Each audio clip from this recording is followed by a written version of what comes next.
everybody calling Trump a fascist is inaccurate, that they shouldn't do that.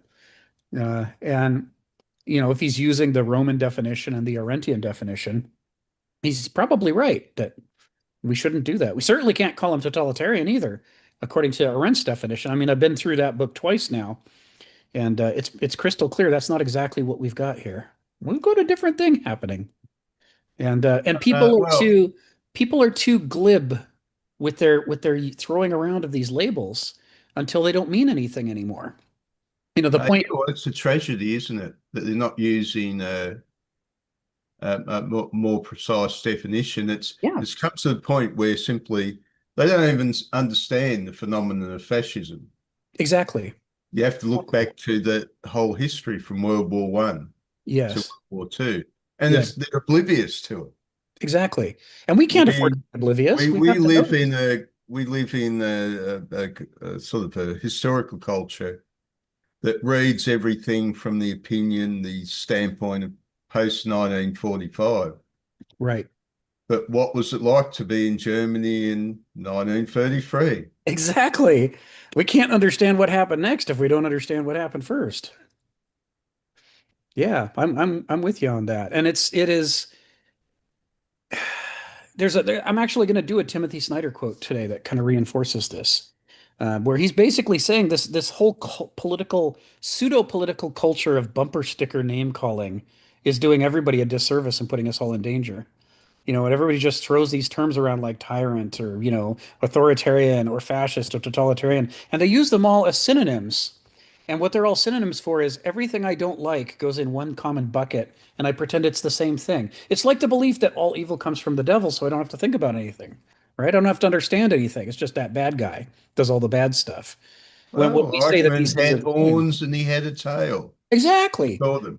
Right. And that's what got Arendt in trouble when she said, well, He, he doesn't appear to have horns or a tail. He appears to be a bureaucrat. Eichmann wasn't the same species as I am. I'm different. Yes, that's exactly what people are doing, right? They want to push it away. They want to push it away. Came from nowhere, goes to nowhere, nothing to see here, nothing to understand. Now, Adolf Hitler, for example, well, if he never got any power, he'd be just that sort of house painter that lived up the street and was a bit arrogant. Rick, just Jenny here. Yes. So, what do you think is happening right now? Then, you said that there is something else that's going on. What would you call it, Rick? Would you give it a name of it? I mean, I hesitate to name it, right? I'm in okay. the middle of reading these books and Uh-huh. far enough to see that the names we're using are wrong. But Okay. but I don't know what to name it yet. Uh, Hmm. I mean, certainly one of the interesting, tornado watch, Geneva, my goodness. Yeah. Yeah, if you got a bolt, you bolt. We're all for your safety, Geneva. That's astonishing. Um, Give my regards to the Wicked Witch if you the if you see anyone flying around in the tornado, just Yeah, right. wave Me them and the around. cats. I'm watching the cats because they know when to run for Yeah, shelter. So yeah. I'll just Where follow are you? them. Yeah. Where I'm in are you, Where St. are you, Geneva? Geneva? St. Louis. St. Wow. Louis? Oh, Yeah. okay. Oh dear. Okay. Fingers Yeah. crossed. Let's hope it skips Yeah. you. Yeah, let's do. Yeah. Yeah. Well, that's Sorry, something to I think about today. didn't mean So, to interrupt. there was one of the brilliant ones, the Wizard of Oz. it was quite a film, wasn't it? Yeah. Hi, I'm Dorothy. I'm not going to look to myself to solve my problems. I have to find some outrageous expert at the end of some long journey. And they come back and the good witch says, well, you had the answer all the time. Why didn't you tell me? Well, you wouldn't have believed me. Right. I mean, it's some potent stuff, right? And and the line, pay no attention to that man behind the curtain. I am the great and powerful Oz, has to be one of the greatest lines from any film in the history of Hollywood. I mean, that is so potent right there. It's like desperately trying to keep the illusion going when the scales have already fallen off of everybody's eyes. That's That's a true professional. That's right. That's right. Just keeping it going. Sharon, you got your hand up. Come off mute and tell us what's on your mind. I'm trying to follow. So we got off Eichmann and Hitler, and then we went to the Wizard of Oz. Are we having the same conversation? It's because Geneva's got a tornado watch. Well, Like, here's what I want to say. she has to be careful because the tornado might head her way, and so she's saying if she drops off the call, it's because it's heading her way, and she and the cats are going to bolt. Okay, okay. I'll say a prayer for you, Geneva. You gotta hide someplace, right? I just Yeah. wanted to make the point. I mean, because I heard Ginny ask, so what's going on? And I am going to interpret it that she meant in our society. And I'm going to say I watched this movie called Nuremberg just recently with Russell Crowe. And it was about the trial of the 22 prisoners that they had captured at the end of the Holocaust. And the international court tried them. And Russell Crowe does a tremendous job because the dialogue he has with his psychiatrist talks about the culture and why Hitler came to prominence and why people believed him. And I watched it, and we're living in some of that. So it was done very, very well. It didn't get an Academy Award because the Academy thought it was too specialized, So I think what they meant is that there wouldn't be people to follow it. And the prisoner that they followed, the guy, Russell guy, played the part of Martin. Oh, his name is escaping me right now. Hermann Goring. Hermann Goring. Thank you. Thank you. Wait, Herman Goering. Goring. Amazing. Very, very well done. And the dialogue, he asked him, he says, well, why do you think that Hitler, even though he was his personality, his life had so many failures, why was he so significant for the Germans? And he said it made them feel German again after World War I. They were getting beaten up by the Treaty of Versailles. And then he also said, it made them believe. And of course, you have to find a scapegoat, and the scapegoat was the Jews. Just like our scapegoats are immigrants today. Yeah. Thank you for bringing that up. I've got a list of films to watch and books to read, and I had missed this 2023 film. I'll have to put it on my list to watch this week. Yeah. I'm trying to. I recently saw Judgment at Nuremberg, the Stanley Kubrick 1961 film, and that has Spencer Tracy and Burt Lancaster. It was quite a lineup. Oh, I should watch that one for comparison, because this one was very modern, and the angle was Hermann Goring being interviewed by his psychiatrist. In fact, he interviewed all the prisoners with the intent of making sure that they were able to stand trial. Yes. They were mentally fit for trial. And what came out was very, very, I learned a lot from it.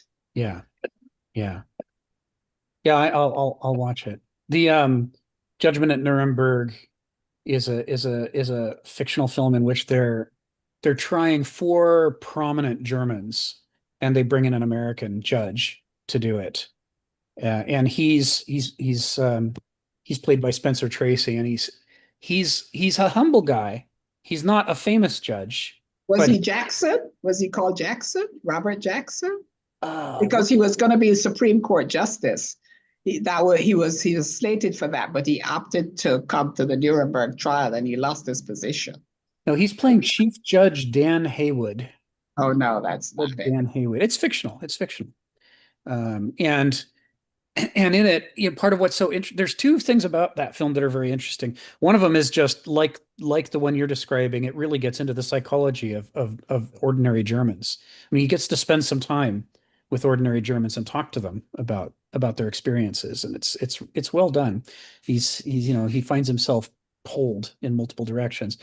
But the other thing is, because it was filmed in 1961, there are still big stretches of all the old Nazi buildings that were still standing. And they do the black and white footage panning across, you know, Nuremberg Square and places like that. It is eerie. I mean, there's no special effects. It's actually the way the buildings looked. Um, Yes. and the sense of place as a result in this film is very strong. The fact that it's black and white just adds to that sense. Even though it's not a documentary, it has that documentary feel to it every time they do one of those establishing shots. The Yeah. Anglo-Saxons judging the Germans, the Anglo-Saxons, Britain, America, which were benefiting from France. enslaving 1/4 of the world, Mhm. spent their time judging the Germans, Oh, yes. Oh, like how yes. bad you guys are. Look at us. Look how sensible we are. We're devoted to liberty and freedom while we're enslaving 1/4 of the world. Judgment at Nuremberg brings these things up. It's an interesting film. It's Well, here's sober. another one. Excuse me, Rick. Go ahead. May I? But here's Yeah. another one that I watched that has no judgment. This is called Zone of Interest. And this one won an Academy Award, I think, in 2024. It's a semi-documentary, and it's about Rudolf Hess. And Rudolf Hess lived next door to Auschwitz. And in fact, when I went there, the house is still there. But that's not the house in which they made the movie. Made the movie of his family, his daily life, what his outlook was, and how they executed all the Jews, that what the daily plan was. And it was tremendously interesting. But it wasn't a judgment, it was just simply a historical narrative. Yes. And again, they highlighted the mindset. That Thank you. one's on my list to watch, my short list. I want to see it badly. So yeah, I guess a couple of other as long as we're throwing these resources out there, because the general discussion we're having is what is or isn't fascism, what is or isn't totalitarianism, what is or isn't tyranny, what is or isn't authoritarianism. Timothy Snyder's Bloodlands is on my very short list. I hope to be reading it sometime in May. And he did another one that's also very good, called Black Earth. Uh, Here it is, Black Earth, and so Bloodlands is the one that Phil and Stephen and Donald and others have been talking about for the last several years. It's the history of Eastern Europe between Stalin and Hitler and what they did to it, and it's considered at this point the authoritative work on the subject. He won Well, piles of awards. also what they did to themselves. Yes, yes, for sure, and he covers that. And if you try to make allies of Eastern Europeans, you don't need enemies. So he talks about that in Bloodlands, and then the other one that's on my very short list is Black Earth, and that's the one he wrote about the Holocaust specifically. Again, kind of building on what Arendt did. Same with Bloodlands. You know, Arendt in Eichmann in Jerusalem, only part of it's about the trial per se. Part of it is about the evidence that was presented at the trial, which is the history of what happened in the Holocaust in all these different countries. And for that, she used both the trial transcripts and what was at the time the most authoritative book about how the Holocaust happened and how it was done. And she put those together and gives you this capsule history, country by country by country of Eastern Europe. How did they start the Holocaust? How did they carry it out? How did it compare to what happened in other countries? It was very, very informative.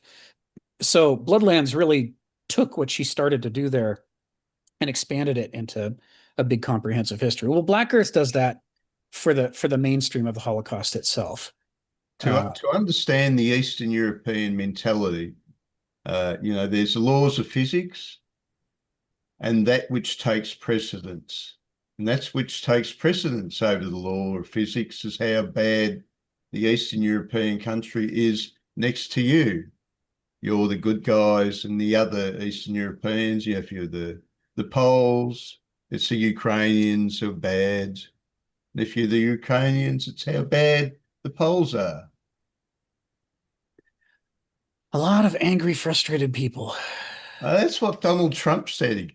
He was surprised how much these guys hate each other. It was a new one. I want to jump and ask a practical question. So I've read Sorry. Timothy Snyder on tyranny, and I bought Bloodlands, But if I were to read another book by him, what would you recommend as the next book to read? Bloodlands is a pretty good like next book. Yeah, if you haven't read Bloodlands yet, it's the next one to do. I've got a list of about 3 or 4 of his I'm going to do, and Bloodlands is where I'm going to start. Okay, I think that's it. That's my question. You know, Ari, it's quite an academic history. I mean, it became popular, but it's one of those, it has extensive footnotes, extensive research, interviews. He is. Yeah, it sounds like my cup of tea. I love this stuff. Snyder, knows a lot of Eastern European languages. I think he knows Ukrainian and Russian and Polish or something. So he actually interviewed a lot of people and went into the archives when they were open. So it's not like a popularization. No, that sounds really exciting. That's again, that's it is. It is. I like. So thank you. He has a lot of reference to Arendt because in his view of history, in that he's not this, arc of history bends towards justice or we're on the right side of history. He goes to Arendt for agency and contingency. History is something that we make. And so we need to see what we have made, and understand how we made it. And he does have in there, I think, some talk about the 90s, in that the West was full of, well, our side of history won. See, we didn't need to do anything, and we don't need to do anything else. It's over, and that proved probably the ultimate counter argument to the idea that history is sort of this independent force in the world. There's somewhat, it's parallel like to Eichmann, that evil is itself a force in the world beyond what men do. Oh, well, the British had achieved the end of history in the late 19th century. Right. It's all over then. Nothing has happened since then. The French achieved the end of history in the 18th century. Even better. Right. This has all been moot since then. Yeah, well, the Spanish achieved the end of history in the 17th century. Woo! Oh, but we know it takes German philosophy to really declare the end of history. Well, the Mongolians had achieved the end of history. When was it? In the 15th century or something? Yeah, 15th century, yeah. Everything was done then. When did the Romans achieve the end of history? I can't remember, but in the 1980s and 90s, we had that historian who was declaring that America Fukuyama, we've achieved the end of history now. So somebody's always achieving the end of history, and God bless them for it. That's what was his name? Job well done. Job well done. Siddeley's trap, was it? Did I pronounce it? Is that when all the human beings are dead? Because as long as we have human beings, we'll always have history. Now you're sounding like Hannah Arendt. History? See, that's Hannah Arendt's criticism of the whole history is over part. She says, well, not if there's a single new person anywhere, because people are always doing new things.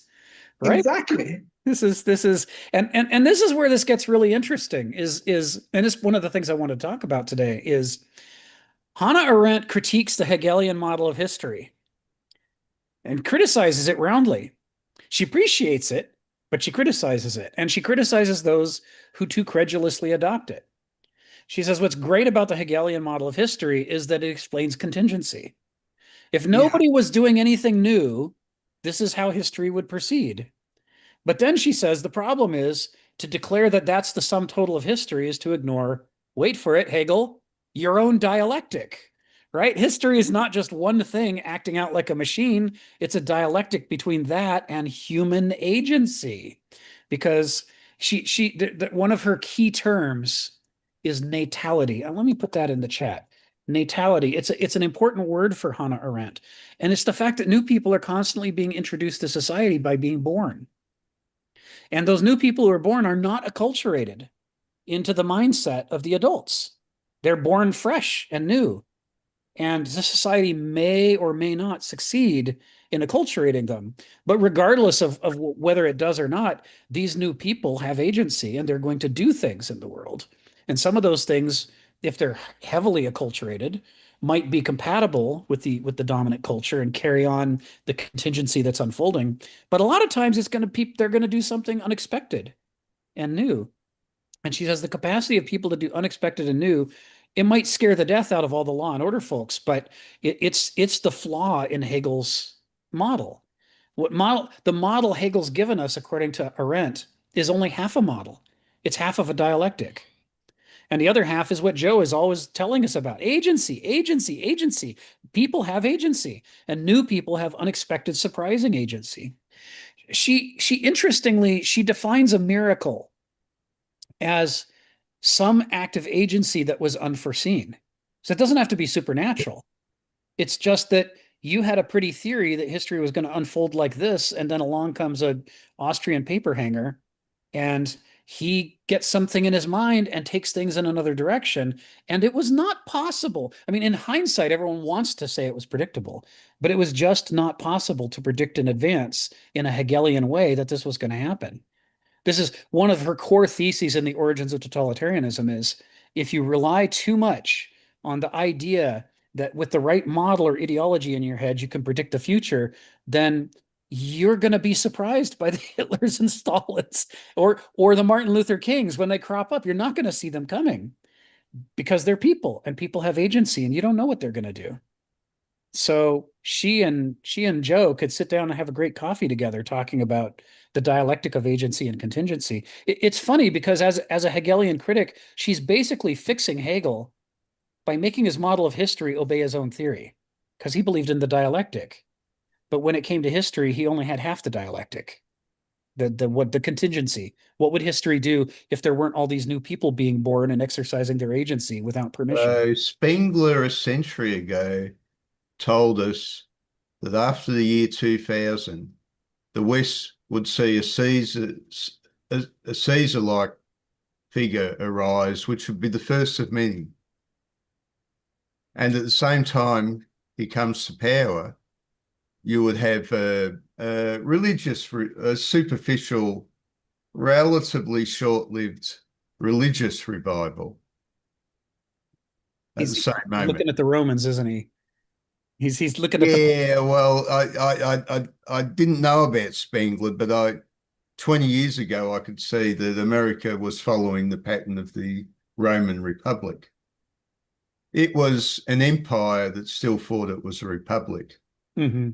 And it just wasn't working. So they had wannabe Caesar after wannabe Caesar until finally one was clever enough to make it stick.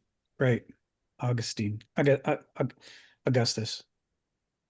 Yes. Yeah. And well, who was at fault? Was it these wannabe Caesars or was it the Romans? It's a bit like the American who went to Iraq in the occupation of Iraq and said, I always used to think that Saddam was a bad guy that made Iraq a bad place.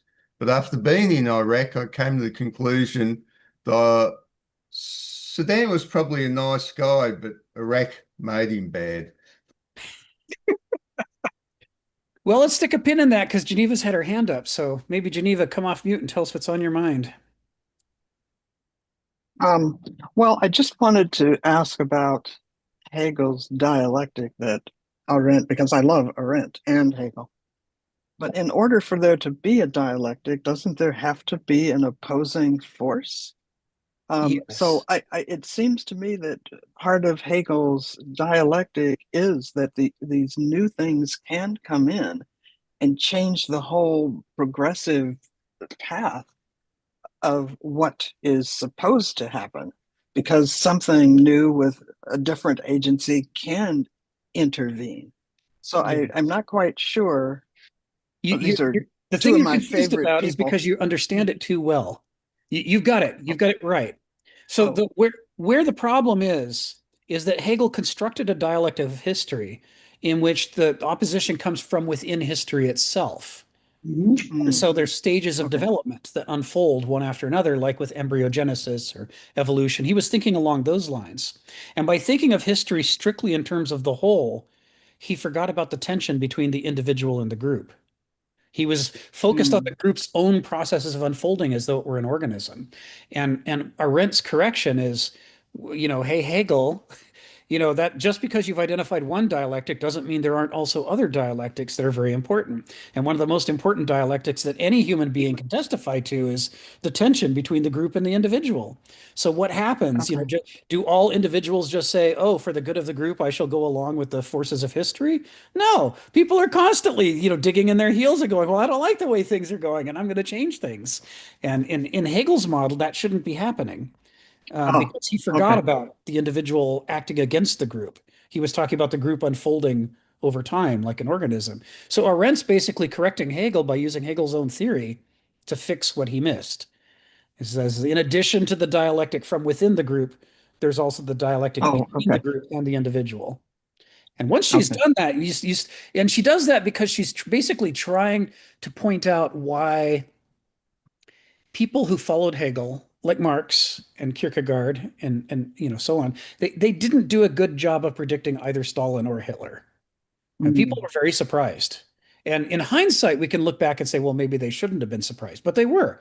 Their models of history made them overconfident that they understood the group and the group unfolding as a group and doing group things, blah, blah, blah, and that was the only dialectic that mattered.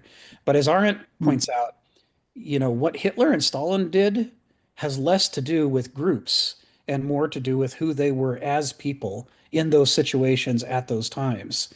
That under she says it for the people who want to reduce the universe to a giant Newtonian clockwork machine, it's tempting to ignore the individual and to pretend that the group is the only part that's important because it lets you draw a giant circle. Instead of having billions of moving parts, you have just one moving part. It's the one organism Okay. unfolding. It's a tempting oversimplification. But she says it ignores the fundamental truth that people are not just groups, they're also individuals, and that there's a tug of war all the time. There's a dialectic, a palintropy between them. Uh, Okay, so what was the individuality of Hitler and Stalin? Well, I mean, we could do an entire seminar lasting a year on that, but she says the short thing about the individuality of Hitler, they have about a dozen characteristics that are important. But she says one of the most important is that neither of them was thriving. They were they were they were part of that class of discarded people that modernity is constantly generating. The market is constantly generating throwaway people, is what Marx called the lumpen proletariat. The people who do, if the market pretends to be a meritocracy based on survival of the fittest, what happens to all the people that the market judges not fit and doesn't give any money to? And that, Arendt says, is the missing piece in Marxist analysis. These people are forgotten and they're treated as, well, I mean, maybe they'd be criminals or something, but they wouldn't be very important. The important thing is the proletariat versus the bourgeoisie. And Arendt looks at Nazi Germany and Stalinist Soviet Union and says, wow, all those people who agreed with you completely missed that when the market decides that some people are not fit and throws them away, they don't like disappear. They don't teleport to some other dimension. They're still here and they're angry and they're frustrated and they don't want to be thrown away. And they hate the system that's trying to throw them away and they organize and they say, what can we do to try to not be throwaway people and to actually have a life? And Stalin, she says, when you look at where Stalinism came from and you look at where Nazism came from, they were both, appealing to great masses of people who'd been discarded. And she says the important thing is movements like that can't be led by outsiders. They can only be led by people who've lived that same life, who have those same frustrations. Because when they speak to the crowd hears that they're hearing from one of their own. They're hearing their own experience mirrored back to them. And it has an authenticity that electrifies and organizes all these people who didn't want to be thrown away. Whereas in America at the same time, you could have a slight sense of optimism as regards personal growth, at least in the material sense. Yes. Yes. Comparing You the could get a economies. job at Ford and it would pay rather well, and you could buy yourself a bungalow in the suburbs. Yes.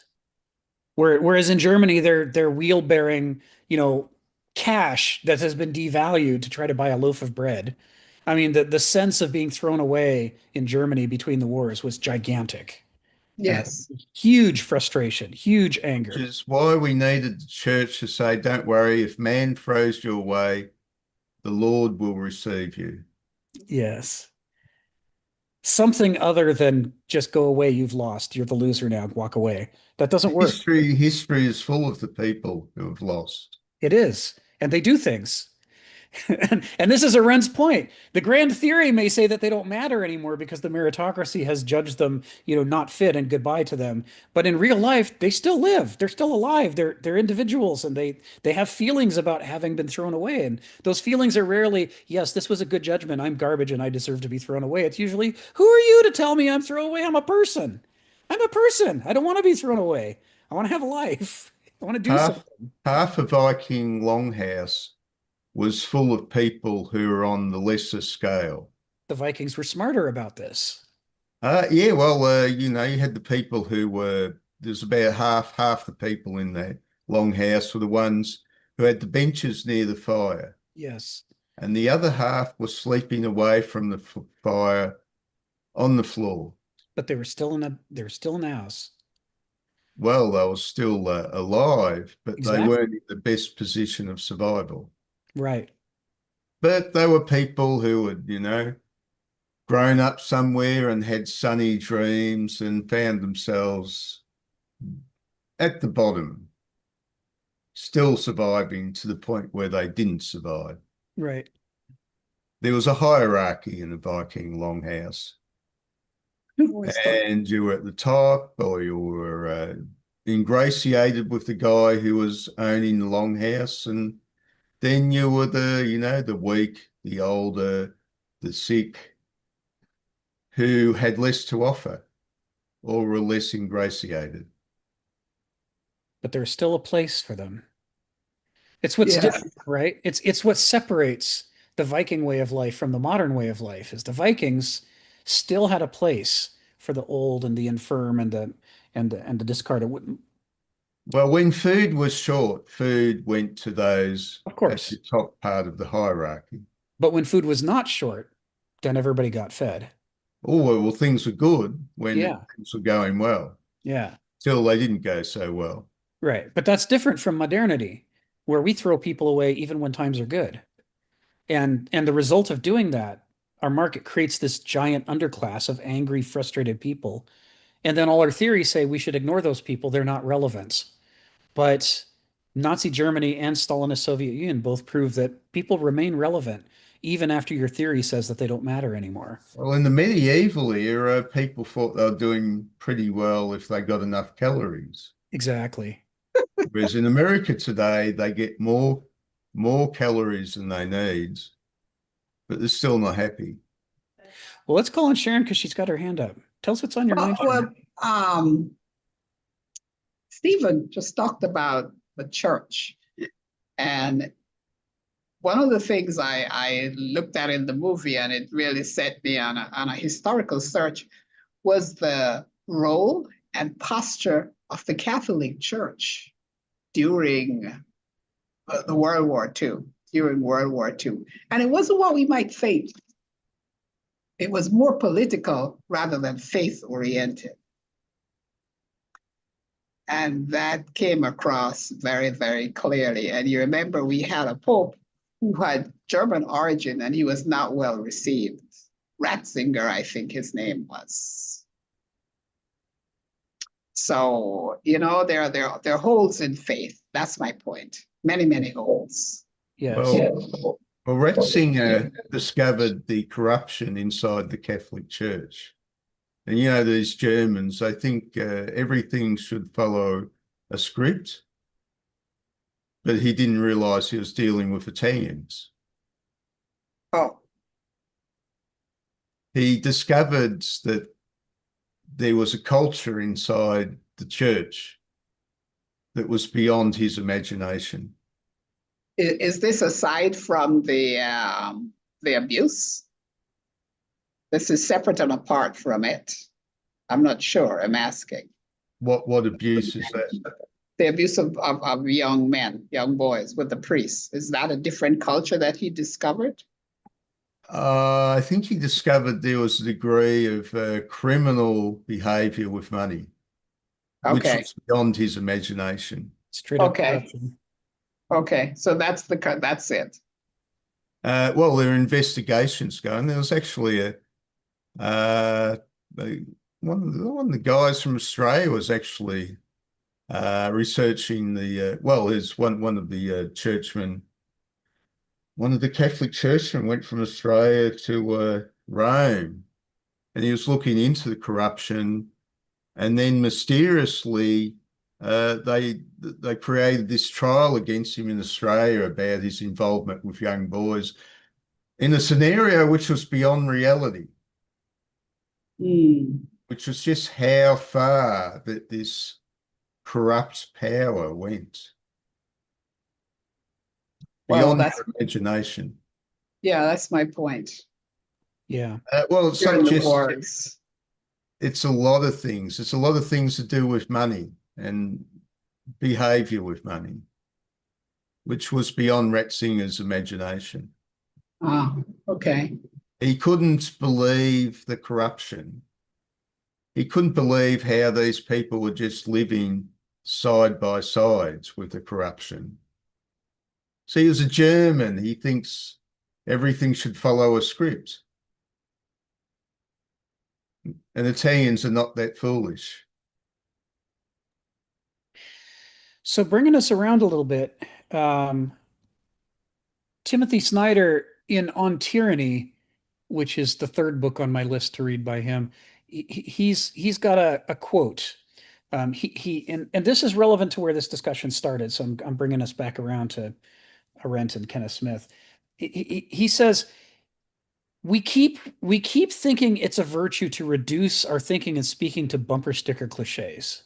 It's like we said at the outset, if people don't like Trump, they say, well, then he's a fascist. Or if he's not a fascist, he's a tyrant. If he's not a tyrant, he's an authoritarian. If he's not that, then he's totalitarian. Whatever word they think will hurt, they hurl at him. And what's weird about it is that it's as though these things are all synonyms for each other.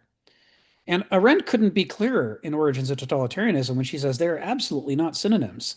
And the differences are not little differences. They're gigantic differences. I mean, whether you're for Trump or against Trump, you should at least understand what he's doing and what he is. And you can't do that if you use your language in sloppy ways. But people get too angry and they get too in a hurry and they don't want to slow down and be precise. They want to just lash out, whether it's to defend him or to attack him. And either way, the result is that people hurl these words around until they just become synonyms for, mud. It's just mudslinging. Arendt says, and we talked about this last week. She says, people get these mindsets, like the idea that the political spectrum can be organized into left, center, and right, which was true during the French Revolution and hasn't been true since. And then once they've got this idea stuck in their head, they try to cram everything that happens into that model, whether it fits or not. And if it doesn't fit, sometimes it doesn't fit a little bit. There's something wrong, and you're just ignoring some detail. But sometimes it doesn't fit at all. Like in order to cram it into that model, you're having to leave out most of what happened. And she says, in Origins of Totalitarianism, she says that's how it is when people try to put Stalin or Hitler into either the left or the right. And she says, even in her time that she was writing, 1951, I think, when she did the first edition, she says everybody was trying to label them left or right and say which one is which. And she says, but it's insane. You can look at the theories of the right and study fascism and other things like it. You can look at the theories of the left, study communism and things like it. And then once you are clear about what those are, you look at what Hitler and Stalin did in detail.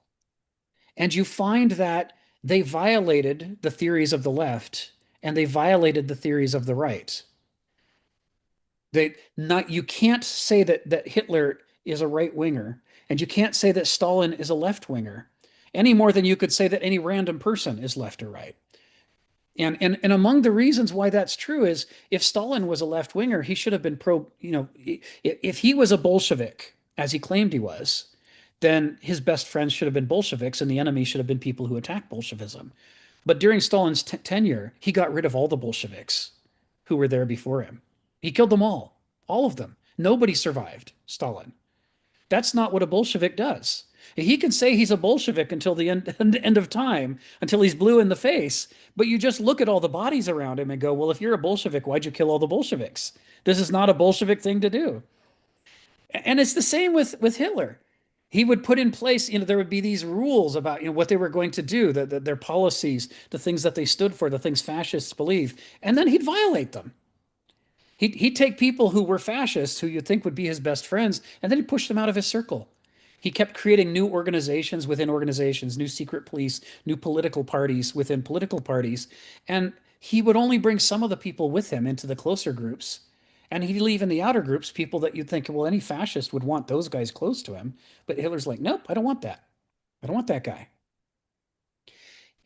She points out how Stalin, I think I mentioned this a couple of weeks ago. Stalin got a bunch of the top constitutional scholars in the Soviet Union together and said, look, this constitution we have, it's old. It dates back to the time of the revolution. It's out of date. We need a modern, up-to-date revolution. And we're going to be a spacefaring power. We're going to, send up Sputnik. We're going to do, we beat the, we're going to do all this stuff, but we need a new constitution. So he has all these scholars build this constitution. He says, yes, this is our constitution. We have it. This is what communists believe in. And over the course of the next year, he killed all the scholars who wrote it. And he puts this constitution up on the wall and he points to it regularly and says, this is the Constitution of the Soviet Union. And then step by step over the next years, he violates every tenet of it publicly, openly. It's not secretly. This isn't corruption. He builds the thing to trample it. Arendt talks about this. She says, this is a thing none of the lefties want to say about Stalin. He puts in place this constitution that stands for all the ideals of the left, of communism, and then he publicly violates and breaks in the biggest way possible every major tenet of that constitution. But was that intentional? Yes, absolutely intentional. And she says, I would disagree. Yeah, but you got to read Origins of Totalitarianism, don't you? Right? You got to see the details and not let an ideology tell you which evidence to acknowledge or not to acknowledge. Because she says Hitler did exactly the same thing. Now, there's a difference. Hitler didn't make a new constitution. He had the Weimar Republic constitution. But just like Stalin held up the constitution that he violated, Hitler held up the Weimar constitution and said, this is the constitution of Germany. I've been elected chancellor. I'm going to be the agent that makes Germany great again. This is all our ideals that we stand for. And then Hitler publicly violated every tenet of that constitution, publicly. Not secretly. Well, look at our current emperor. His supporters are a bit worried because he said no more foreign wars. And you're talking about Trump.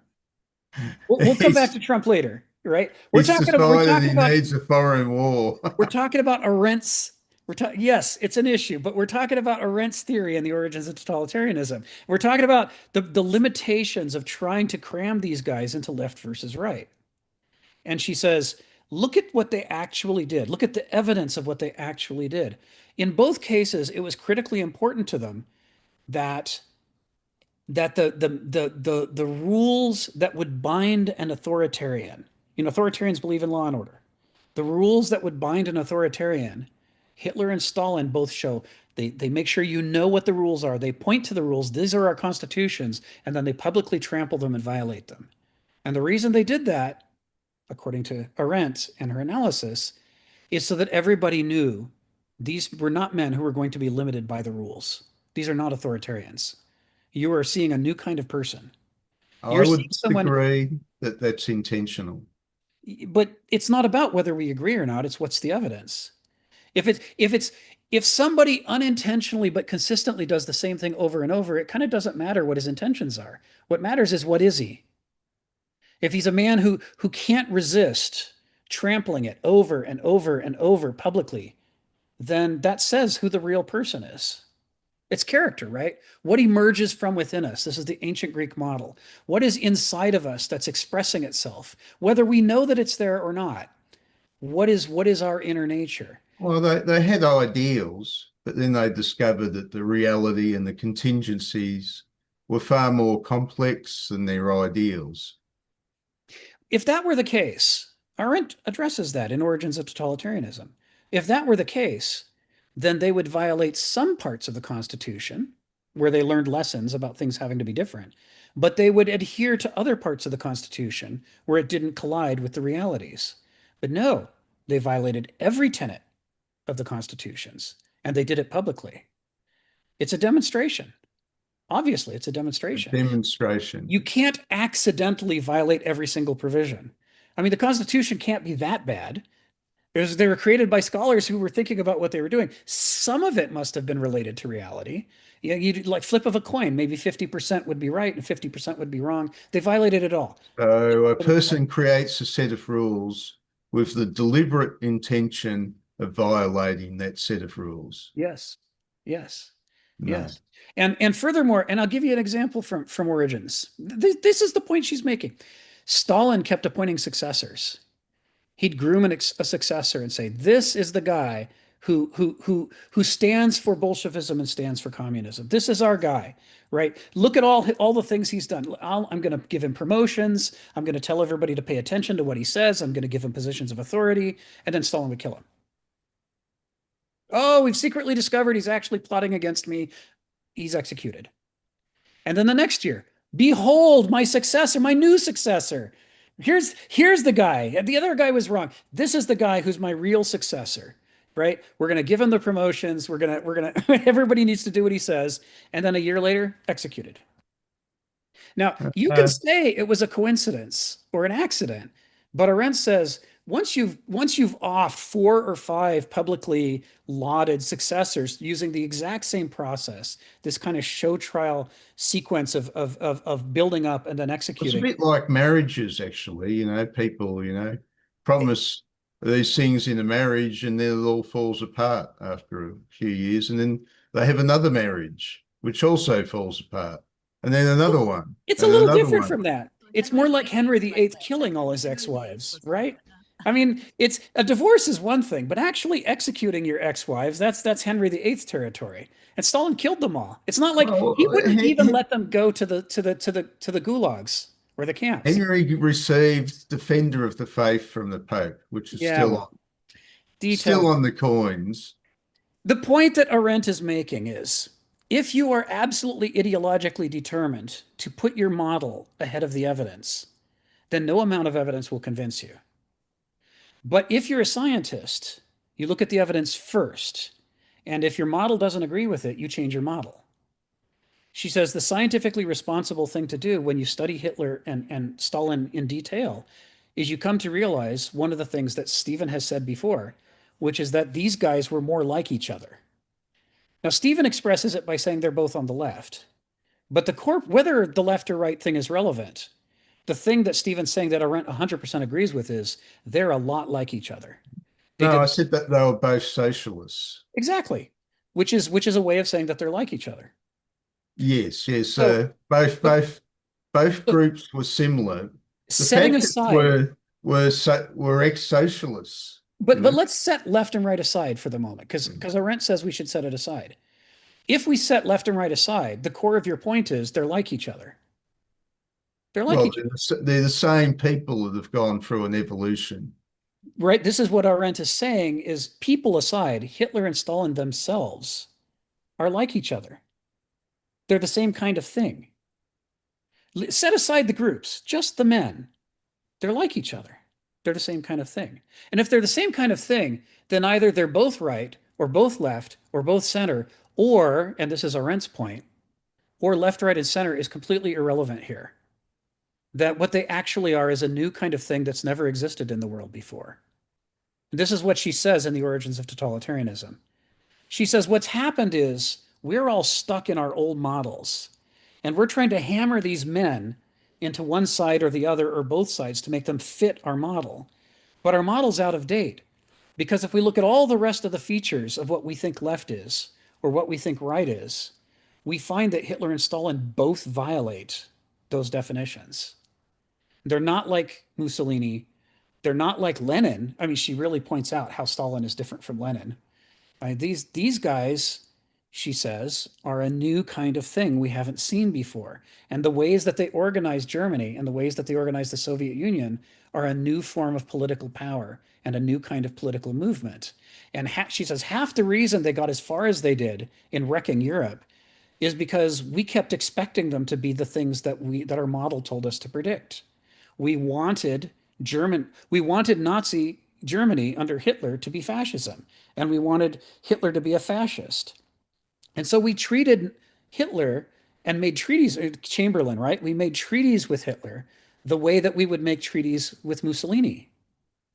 And those things would have worked with Mussolini because Mussolini actually was a fascist. But Hitler was not a fascist. He was a new kind of thing. And because we treated him like a fascist, we were shocked when we signed a treaty and it didn't work. Because Mussolini, as a fascist, wanted Italy to be fascist. He had national goals. He had goals for his people, the Italians. But Hitler's goals were global, not local. Yeah, that's true. There's a good point there that the Nazis were internationalists. And so was Stalin. And the Germans were merely the tool that was going to serve the international ambition. Yes. And she says this difference is the difference between war and not war. I mean, you can coexist with fascist Italy. If you're in the neighboring country, you might be nervous, you might be uncomfortable, you might have some clashes, but you can coexist because for Mussolini, the national borders of Italy are important. He's about Italians, and Italians live in Italy. But if you try to pull that same trick with Hitler, and you're Poland, say, or France, and you think that Hitler's going to stay in the boundaries of Germany because Hitler's a fascist, you're in for a terrible surprise when it turns out he's a globalist. And it was the same thing with Stalin. You can't call Hitler a dictator. He was a dictator? You can't call that either. You can't use that term either. Arendt says if you look at the history of dictators and describe their characteristics, you find that Hitler and Stalin don't fit that either. So there's no term to apply to them. There's no term. It's why she coined the term totalitarianism. She says we need a new word. It's a new kind of thing. It's a new concept. And it behaves in ways that partly overlap with what we're familiar with, which is why we keep trying to put the wrong name on it. But the ways in which it doesn't overlap with our old terms, those aren't little details. They're some of the most important features. So like Stephen was pointing out, he's right on. The difference between a nationalist and a globalist is gigantic. And the way she defines the globalist, Joe asks about this. How does she define a globalist? Well, for Hitler, there was never going to be a boundary.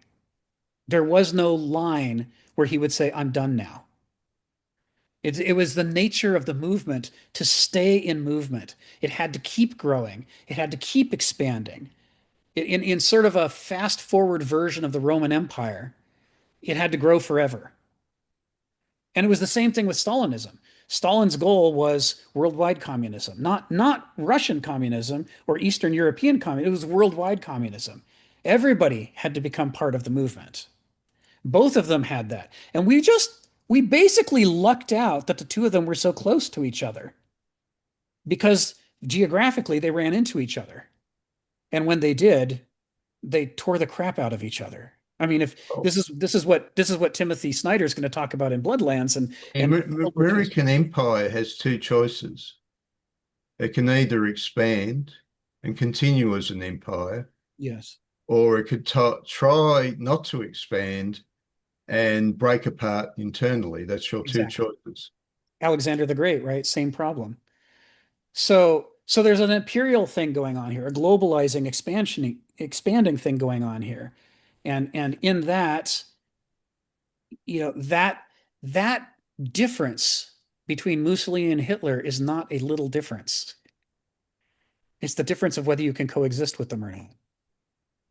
And that's not a little thing. If that doesn't fit the model of left, right, and center and so forth, then then your model is broken and you need a new model. And that's what she creates in The Origins of Totalitarianism.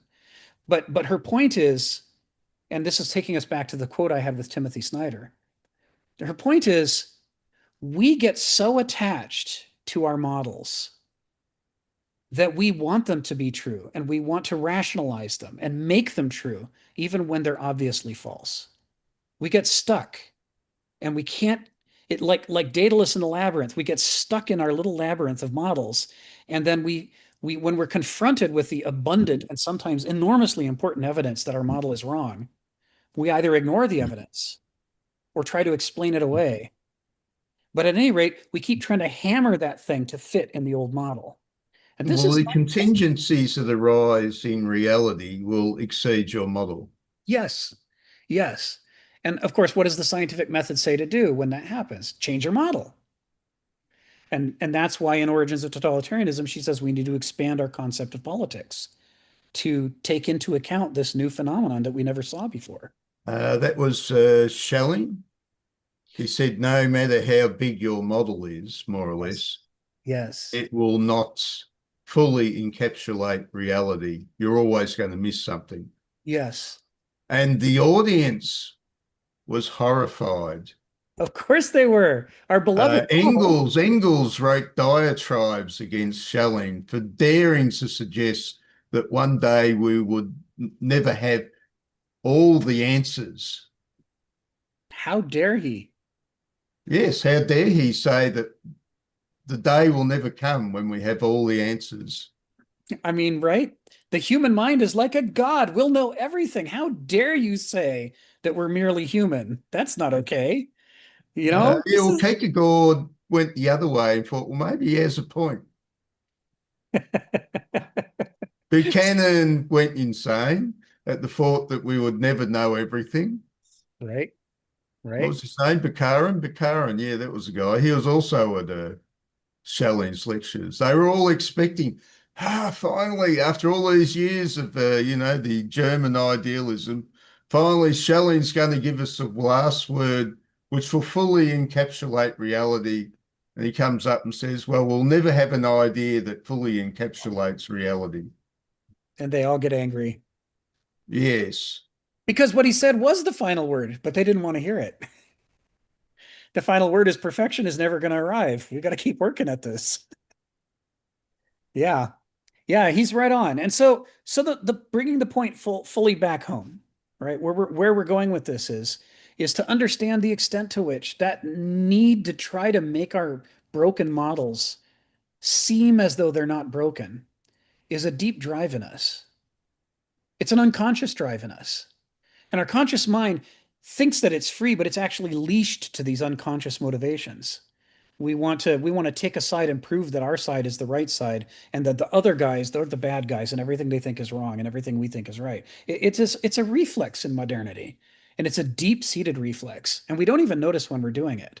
But if what Arendt's point is, if you stand back and look at enough of the evidence and categorize it and figure out which of this evidence is giant and meaty and which is just details, and then you look at the models and say, are they at least accounting for the giant meaty parts of the evidence? If the answer is no, you got to be willing to look at your model and say, I must have the wrong model.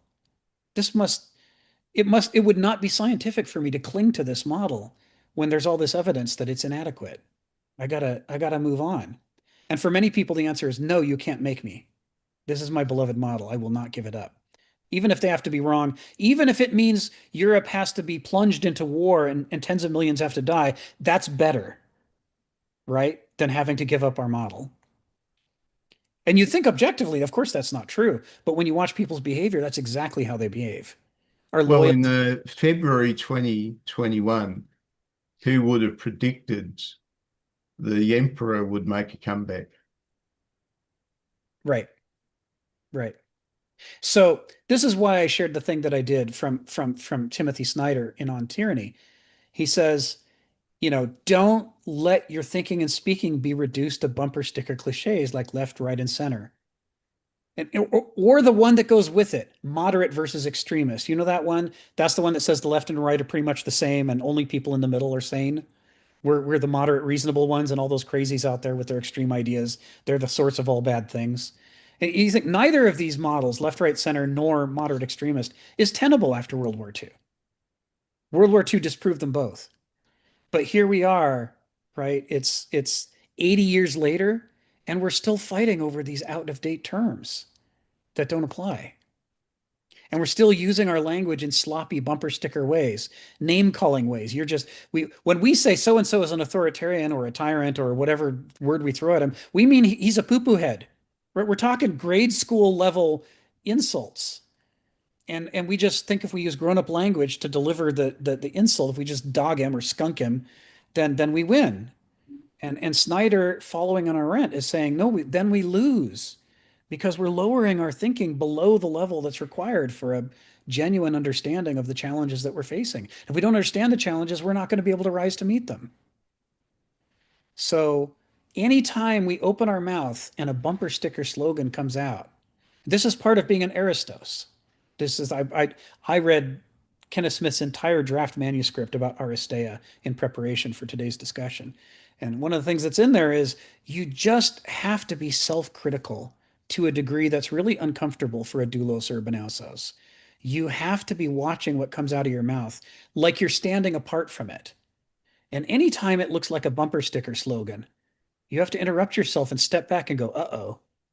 I believe in ideology just spoke using my tongue, and I gotta go spend some time in the corner and think about what's in here that's talking, that thinks it has the right to use my mouth to speak for it. So it's okay. We've sent Caesar to Gaul. He's a troublemaker. That's We've right. sent him to Gaul. In Gaul, he'll just fade away. He'll just fade away. That Julius guy, he couldn't possibly come back and cross the Rubicon. That's not going to happen. Ari, come off mute and tell us what's on your mind. Yeah, I wanted to bring a little neuroscience into the conversation. I keep hearing you go over this idea that outdated models need to be updated. And for me, this screams of something like Angela Duckworth's book called Grit. And I forget the other lady who's the same thing, basically, which talks about a growth mindset versus a fixed mindset. And this has to do with neuroplasticity. And actually, neuroplasticity actually has to do with emotional regulation. And this is what's coming out now really well understood, that essentially this grit idea of being able to be gritty means that you're using your capacity of emotional regulation to essentially normalize increasingly larger amounts of stress. And then the capacity of your system is greater, and then you can emotionally regulate more. And essentially that you only get real neuroplasticity, real learning, when there's emotional regulation, because otherwise then without going into the mechanisms, essentially your hippocampus is shut off, your prefrontal cortex is diminished, and you go into automatic mode. And essentially when we have a reliance on a model, that model is sort of a proxy for our need for certainty and the Bayesian brain needing to predict. And of course, the other part of this, which is this case is the model is what's often referred to as interoception, what you are internally believing, that needs to be updated with what's going externally. So exteroception.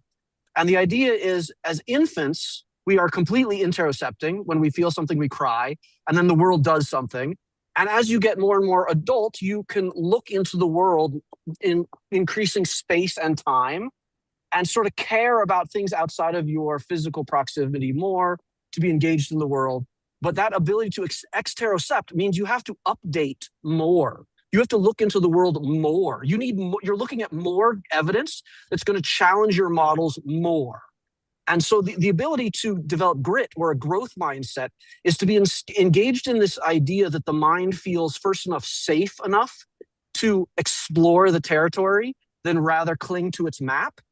And that specifically that happens through safety is through this process of evolution, not revolution, in the mind of growth. And that one essentially keeps this explorer mindset that like there is no such thing as failure, because when we explore things, we learn. And the outcome is always exploring. And of course, there are more goals, like we want to accomplish things, but that is also a product of what's called delayed gratification. That if we can have failure now, but not collapse our model, then we can build in new things into our model or adjust our model stay emotionally regulated. And essentially you're staying mindful, to use like Eastern sort of modern terms, that you're staying present with the things, which means you can process what's happening now and keep this idea of what's going to happen in the future and what's going on. And models, internal models, are about future management, about what we need to do to survive. Because essentially, if everything's good now and I can relax and enjoy, I don't need a model, right? I feel safe, just enjoy. Life's good. Models are for how to deal with the future. And so the idea is I need now to be able to not collapse the future, but I also need now to inform the future enough that my model is updated, right? It's a very difficult Goldilocks zone to handle. And what I'm hearing is this is essentially then talked about not as an individual, but essentially large swaths of people all emotionally regulating together in a civilization need to be able to handle these things. And to some degree, when you're feeling like you're thrown away, like your big parts of society being tossed away, that's just death to growth mindset, growth to any sort of future mentality, growth to any sort of self-value. And essentially, you can't make a positive prediction future with this being tossed away garbage. And this will set into this actually automatic more response that we're going to rebel and be like an ant who smelled like there's a wasp nearby. And so I see this a little bit more biologically, and I don't want to collapse into my own model, but just to bring into this nuance that really it aligns with the biology. I'm always looking for what aligns with the biology. And to me, her idea that she's like, we got to update the model is great.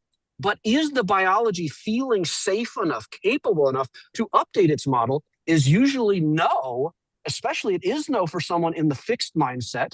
And to get out of that is very hard. And to get into a growth mindset requires a certain amount of curiosity, which is based on a certain amount of safety. And that is emotional regulation. So if you're not safe, you lose the ability for neuroplasticity. You lose the ability to learn, you lose the ability to grow, and then you're stuck in your mindset. And then essentially it sounds like someone who's who's like old and ossified and can't update. And essentially because they can't adapt, they'll eventually die. Yeah. And so, right, that's a good place to stop with the neuroscience. So yeah, that's all. It's good though. I'm glad you introduced it. Because of course, what we want, the Kenneth Smith argument in this book, Millennium Microcosm, is we don't want to be stuck with a single model. We want a lot of models, so that we can modulate between them and compare their strengths and weaknesses. Adding in the biology helps a lot. It gives another dimension to the thinking on this. And part of what's here as well is, how do you convey to people that sticking with a broken model doesn't make them safe? It puts them in danger. If Chamberlain had understood that Hitler was not a fascist, the early negotiations going into World War II would have been very different. But he thought he was. His model put him in danger. And maybe there was no way for him to know at the time, right? Among other things, nobody had written the definitive book about Hitler and Stalin yet. We didn't really know who they were or what they stood for. A lot of their behavior had not happened yet. It's in hindsight. And now we're back to Kierkegaard. Life has to be lived forward, but it can only be understood backwards. But if Chamberlain had known, if he had known he wasn't a fascist, then he wouldn't have negotiated with him like he was a fascist. And then, we wouldn't have had that massive expansion that Germany did in the early stages of the war. People could have at least attempted to be ready. Instead, everybody thought things were going to be okay. Things were fine. They sort of like, okay, dial down the emergency, calm down. It's going to be all right. We have a treaty. And boy, that was a disaster. Chamberlain and appeasement are now, in the short list of things that you absolutely don't do when confronting people like this, because it was such a blunder. It's become an object lesson. Two other folks had their hands up, and one of them was Donald. You want to come off mute and tell us what you were thinking about? Well, I especially like the way that Aristotle's admonition, moderation in all things, has become a bumper sticker.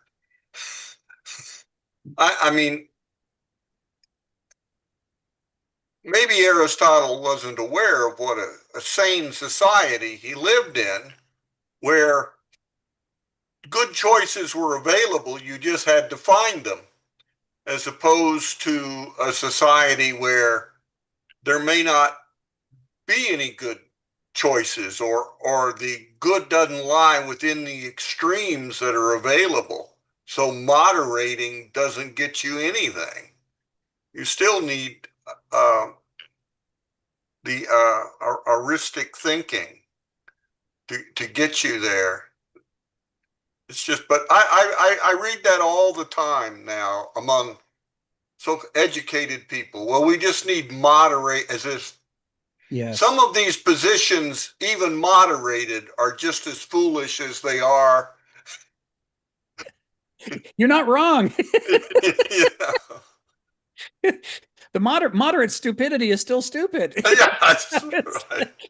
like, it's one of the things about the golden mean that all the moderates don't understand is that Aristotle was crystal clear. He said the way you define the spectrum around any virtue is you find where there's what is the quality that you could have too much of or too little of, and how much of it is too much when it makes you sick, and how much of it is too little when it makes you sick.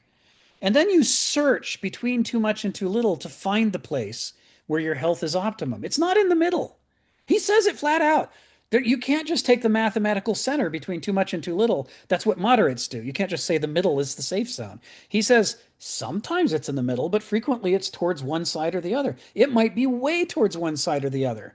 You know that all of these moderate levels are sick and they'll hurt you. And it's only when you get really close to too much that suddenly your health is at its optimum peak. Just don't go any further. Like with vitamins, how much of a deficiency should you have to be in optimum health? The answer is you shouldn't be in any deficiency. Yes, and it's not that you would just compromise between I'm getting enough and I'm not getting enough, because now everybody's sick all the time because they're not getting enough vitamin B or vitamin C or what have you. There is an optimum level that you have to search out scientifically. And the whole political moderate movement is not about that at all. It's exactly what Donald's saying. It's like, well, all I have to do is be in the middle of the herd, and the predator will eat some other gazelle, and I'll be fine. And Well, but a good chunk of the population has chronic vitamin D deficiency, they claim. right? Yes. Do they do anything about it? Some of them do. Yeah, but a lot of them don't. It's like you got to get out and get some sunlight on your skin. That's one thing you got to do. It's we I need got it. to make one neuroscience claim that's really important here too, that works in the philosophy, and it's the idea this: the more you take it, the less you make it. And so if you all these people here in Arizona, they take all these vitamin D pills, and then they wonder why they go out in the sun and their body won't manufacture it anymore. I'm like, that's because your body got used to it being externally outsourced. And so Yes. if you outsource all these other things in society, good luck trying to manufacture it yourself again. Yes. It's the modern concept is that we are not organisms, we're machines. That's the modern concept. Is that there's no such thing as an organism. Organisms don't exist. There are only machines. Your body's a machine, your brain is a computer, your food is fuel. And the refutation of it is right on the surface. When I put gas in my car, does my car manufacture itself out of gasoline? No, it just burns the gas as fuel. When I put protein and fats and carbohydrates in my body does manufacture itself out of what I'm eating. It rebuilds itself, it heals itself, it sustains itself. The material that I'm taking in is not fuel. I'm constructing myself out of that material. That's why I'm not a machine, and neither are you. The body is absolutely not a machine. A toaster doesn't build itself from raw materials it encounters in its habitat. But the initial fertilized cell in the mother's womb does construct the whole person out of the materials that it finds in its habitat, the womb, right? Organisms are self creating, they build themselves. And that's why a cat can heal itself, but a toaster can't. The toaster never built itself in the first place. It doesn't have any systems of self construction. And it doesn't have any systems of feeling out what's in the world around it, looking for the resources that it needs and taking them inside itself in order to heal itself and build itself. That's what an organism does. That's what we are. Well, But Sir Isaac Newton wrote the Principles of Mathematics. yes, It was a runaway success, and within a few decades, everybody was looking at the world with huge mechanistic models, and to a degree, they worked. yes. Now, They work Goethe at good was a points. reactionary against the mechanistic outlook. He thought there was a deficiency there. There's a deficiency. It works for some things. And for those things, it works brilliantly. And you can see why people would go all in and say, this is my model. But the problem is, it doesn't work for everything.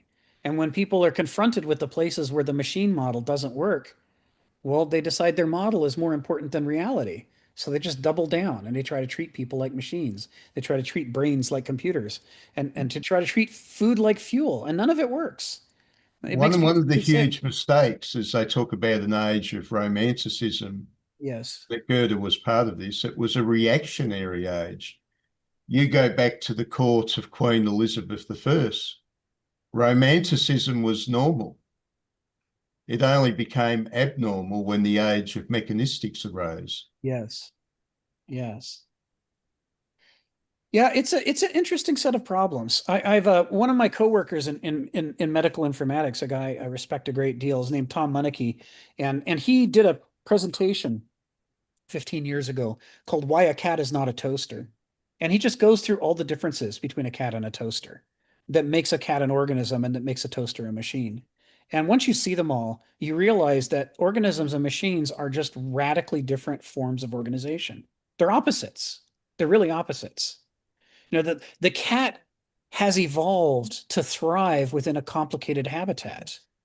Like it can handle rain, right?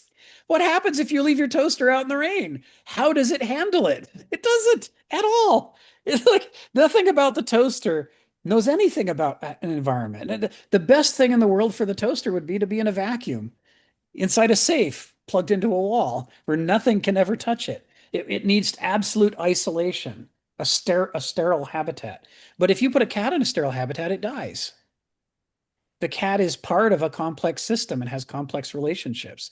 The toaster will fail in a complex system. It can't handle complex relationships. It can barely handle the relationships we give it. I plug it in, I take it out, I plug it in. Oh, I broke my cord. Right? I make toast, I make toast, I make toast. It catches fire because I never cleaned it. I mean, it can barely handle what it can handle. It's a machine. It's a mechanism. I used to say every time the space shuttle landed, they had to repair it before they could send it up again. The mere act of flying broke it every time. And if you think I'm exaggerating, you need to go read the records about how many of those heat tiles came off with every landing. Enough heat tiles come off and you can't land, you just burn up on reentry.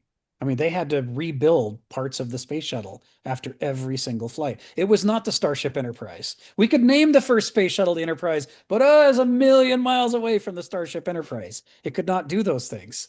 It's a machine, it's a mechanism, and mechanisms are fragile and have to be protected from the larger world or they fall to pieces. And so modeling human beings and societies on mechanisms is a recipe for collapse and failure. We're talking about building things that can't handle change and can't handle complexity. Well, we live in a world that's always changing and is very complex, right? We can't be building economies and political systems this way. But as Stephen's pointing out, it is one of the defining characteristics of the modern world that we have this stuck in our heads. Everything is a machine, everything's a mechanism. And if it's not, we're going to force it to behave like one, no matter what. No matter what the consequences are. So Emma had a question in the chat, and I'd like to address that. Thanks for raising it, Emma. She says, "Hi, I'm working, so I will ask my question in chat.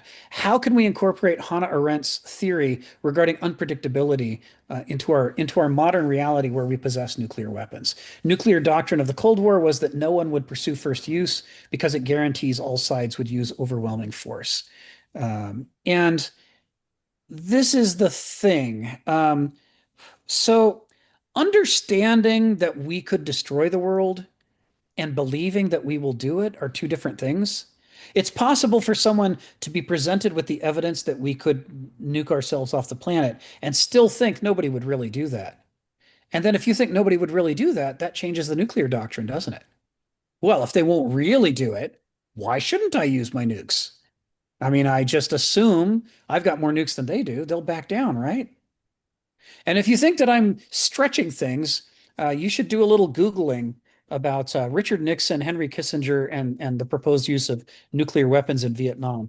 Nixon repeatedly was frustrated by the fact that the US couldn't win the war in Vietnam, which we'd known since Kennedy, by the way. I mean, that's what the Pentagon Papers release was about, is all of the presidents and all of the leaders, they all knew we couldn't win the war, even while every day they went out and told the American public, oh, we'll totally win any moment now, we just need to keep up the fight. But then they'd get off camera and say, yeah, we're totally screwed here, but we can make a bunch of money if we just keep fighting.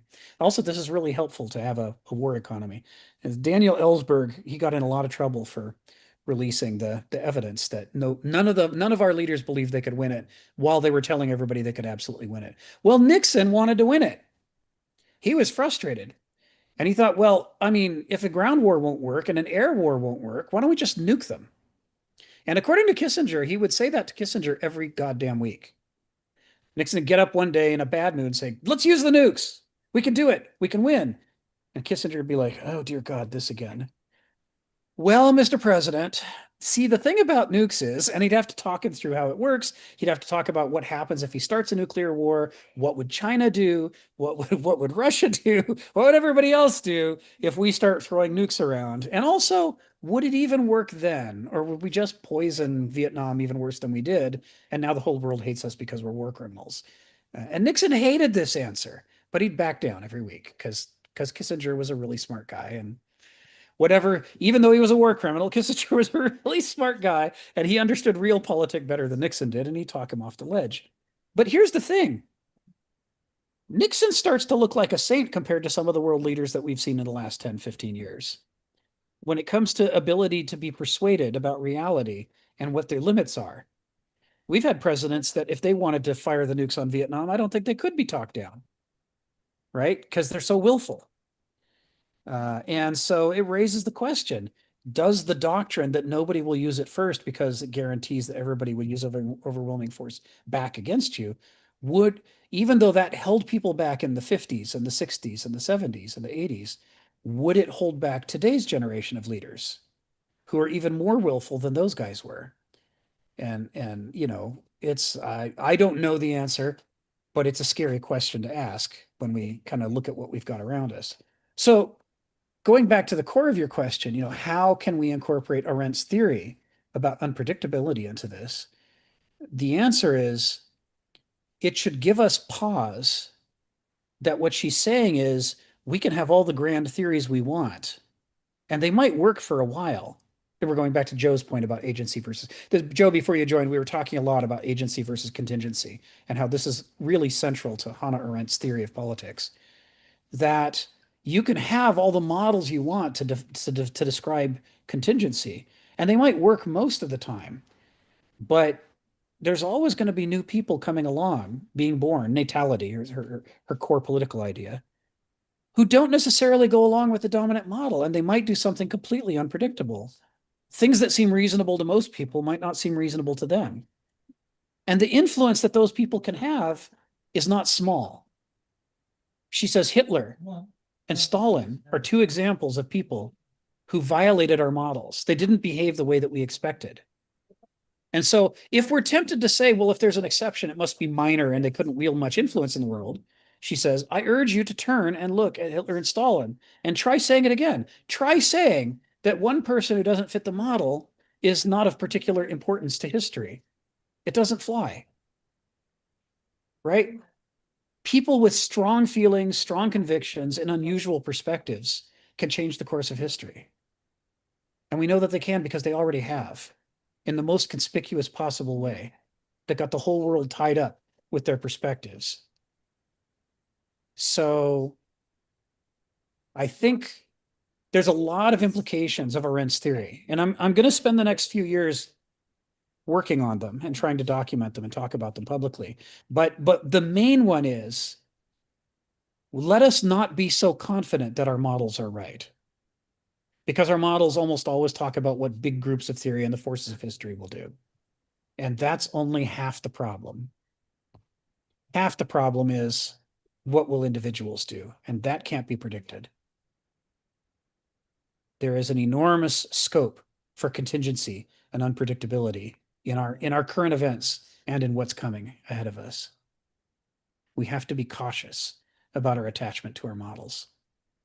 That's the first takeaway lesson that Hannah Arendt's trying to give us. And what's killer about this is, so she puts this book out in 1951. Now it's 2026. So it's 75 years later. And still most people haven't really digested the idea that left and right don't apply to Hitler and Stalin. Or they don't apply well. I mean, you can cram them into a box and declare victory, and that's what we all do. But when you actually look at the full evidence, she says, that model's terrible. It doesn't describe them well at all. There's something new. and we're refusing to acknowledge it because we love our model so much. Oh, thanks, Stephen. I'll read that. I'll look forward to reading that. All right, so all of this was set up for proceeding today. So I wanted to do the Timothy Snyder quote. I wanted to talk about, you know, the Arendtian stuff that was here.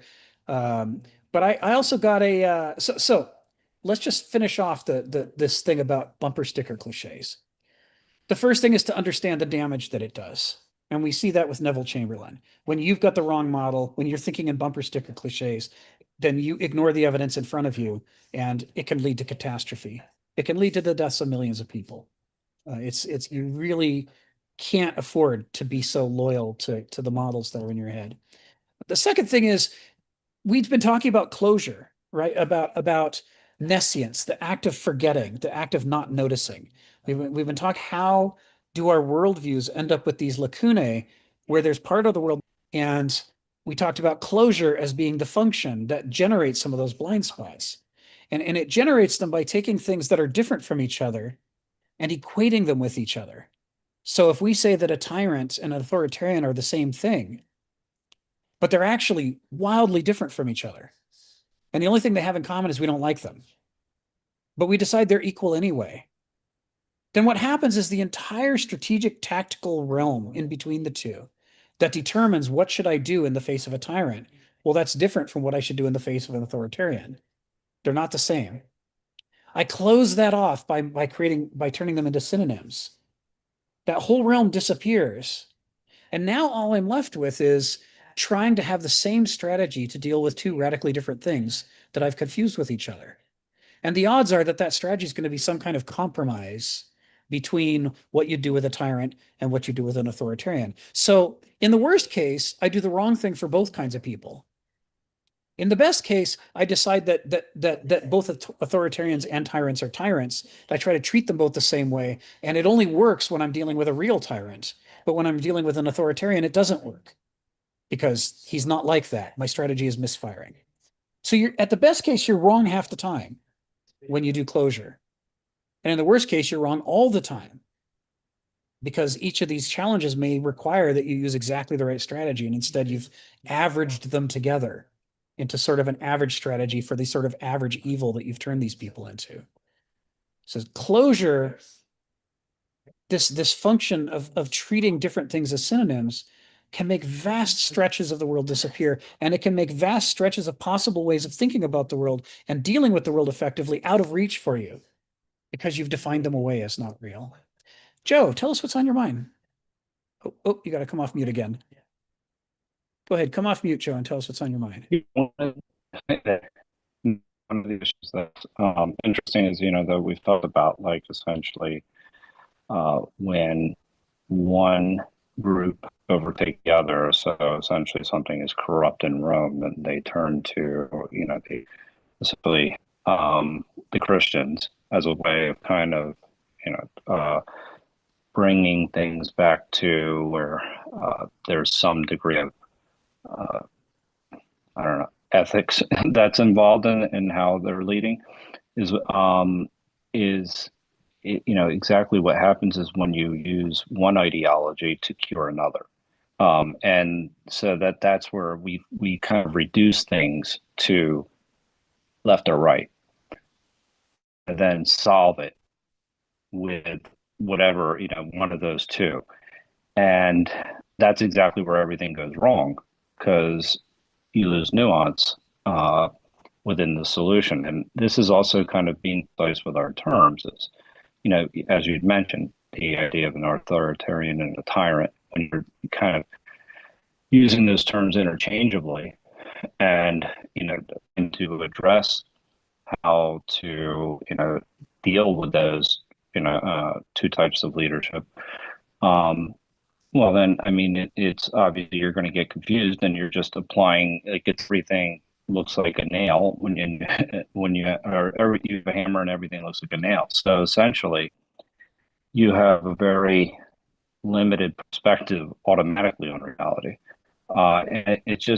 and I find it really, I don't know, not very helpful when people reduce things to the left or the right, because I think in that instance, it's exactly what the left and the right want us to do. Oh, did I lose? I think I lost everybody. No, we still hear you. You just broke up for a second, but you're still there. Oh, Okay, yeah. So I mean, now I'm breaking up again. yeah, you broke I'm in up. a bad reception. Okay, okay. But we heard what you were saying, and yeah, we're with you.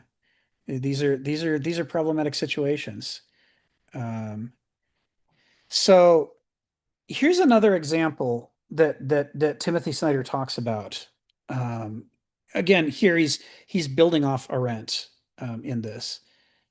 So he says one of the things that happens under totalitarianism that's different from communism and different from fascism, and this is Arendt talks about this a great deal in Origins of Totalitarianism.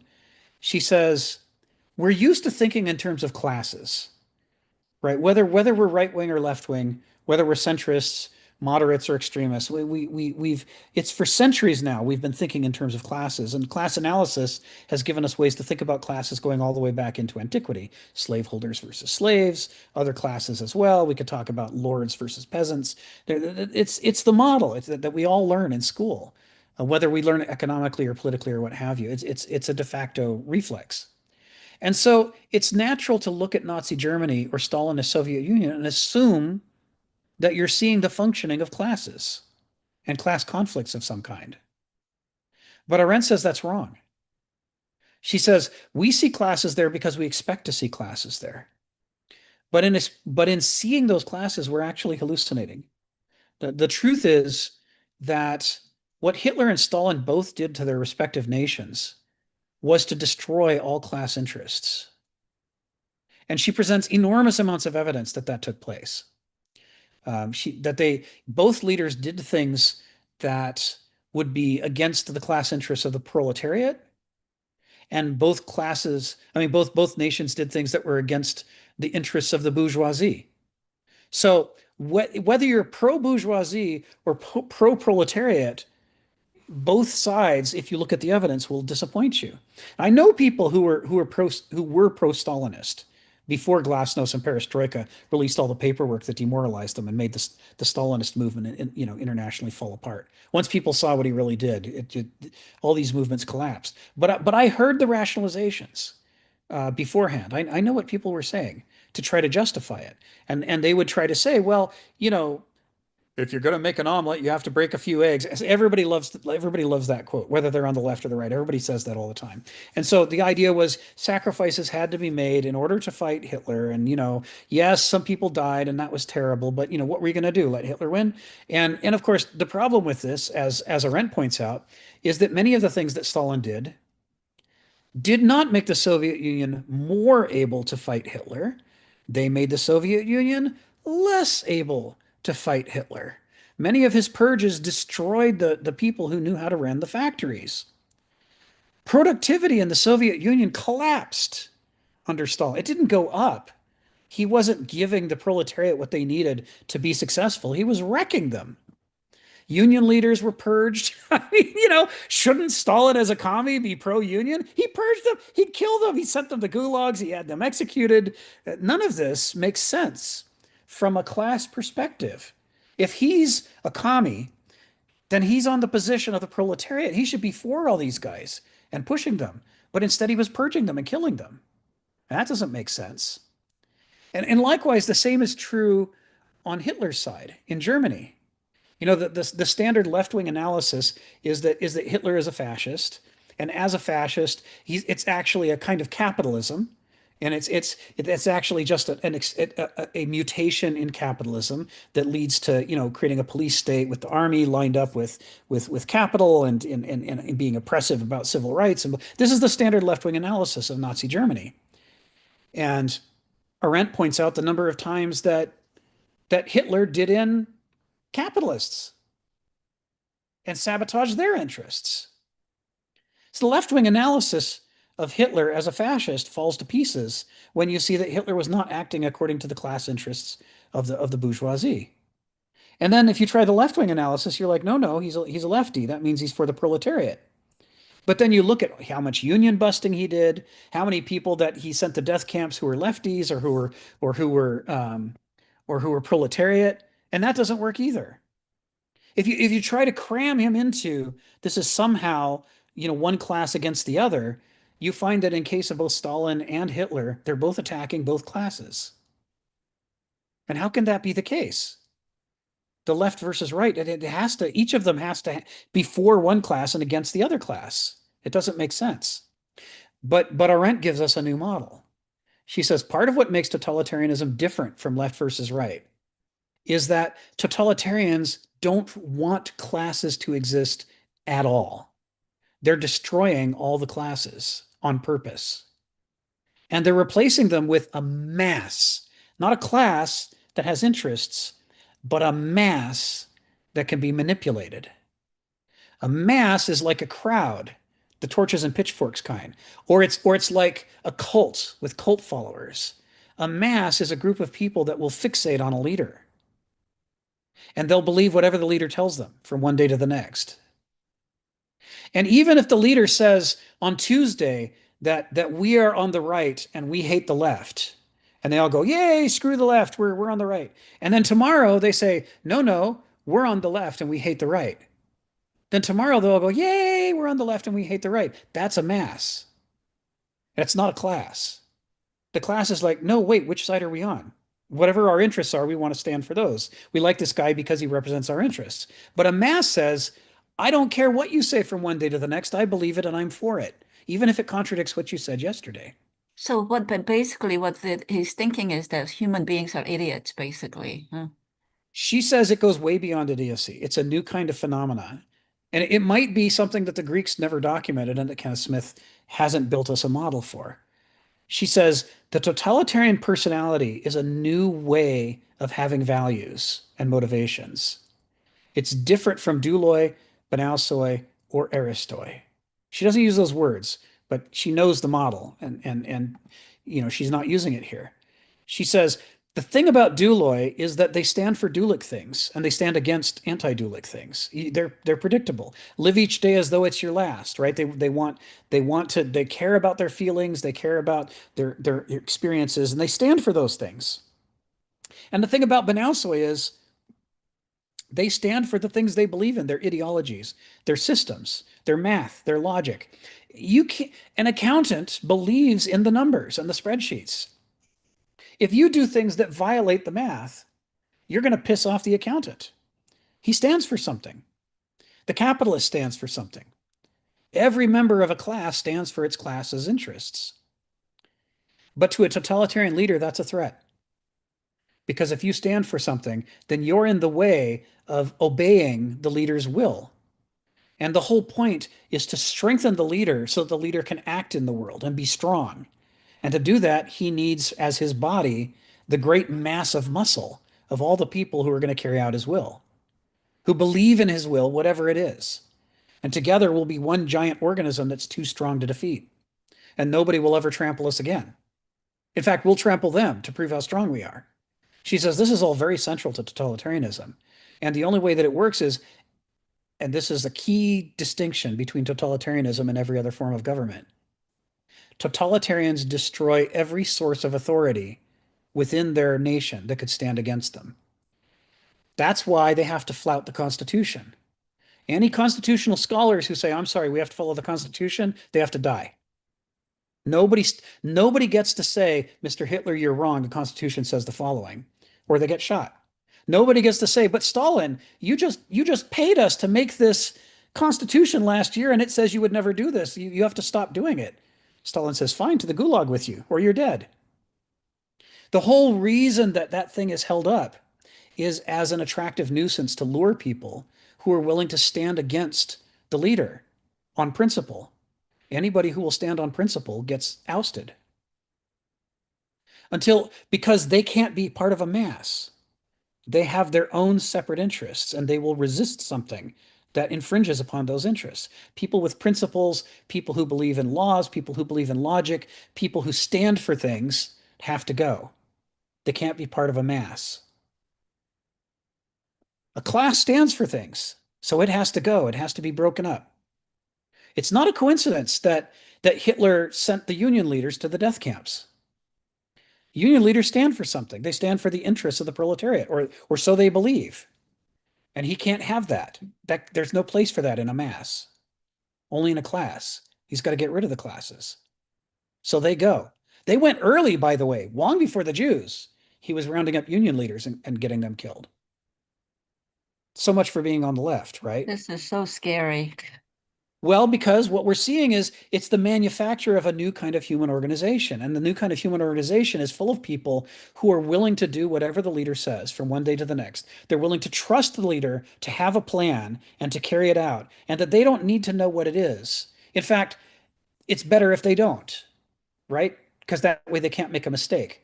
There's every day they get up, turn on the radio, listen to Stalin, and Stalin tells them, "What do we believe today?" And then they all go, "Yay, that's what we believe today." And then if tomorrow he says the opposite, they all have to believe the opposite. And the ones who can't do that are the ones who get purged. The result of this, and I know this sounds like I'm circling, but it's because it's so hard to grasp, because it's so different from the kind of politics we're used to, which is her point. Arendt says there is enormous amounts of evidence that this is what they were both doing. In fact, there's very little evidence that they were doing anything else. Says the only time that you see them behaving not like this is in the beginning. But the more power they get, the more they do this. By the time each of them died, they had the entire country in their thrall as giant masses. And people would routinely change, flip-flop their beliefs from one day to the next based on what their leader told them. And that's not something you see with classes. You only see it with masses.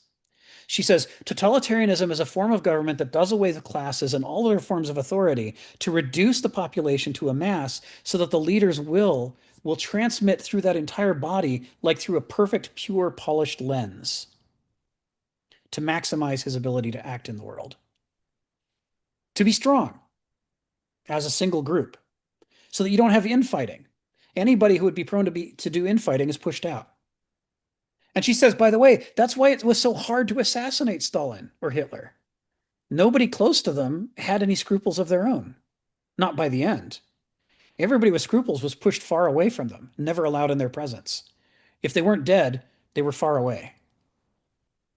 Well, this is one of the big things with a lot of people.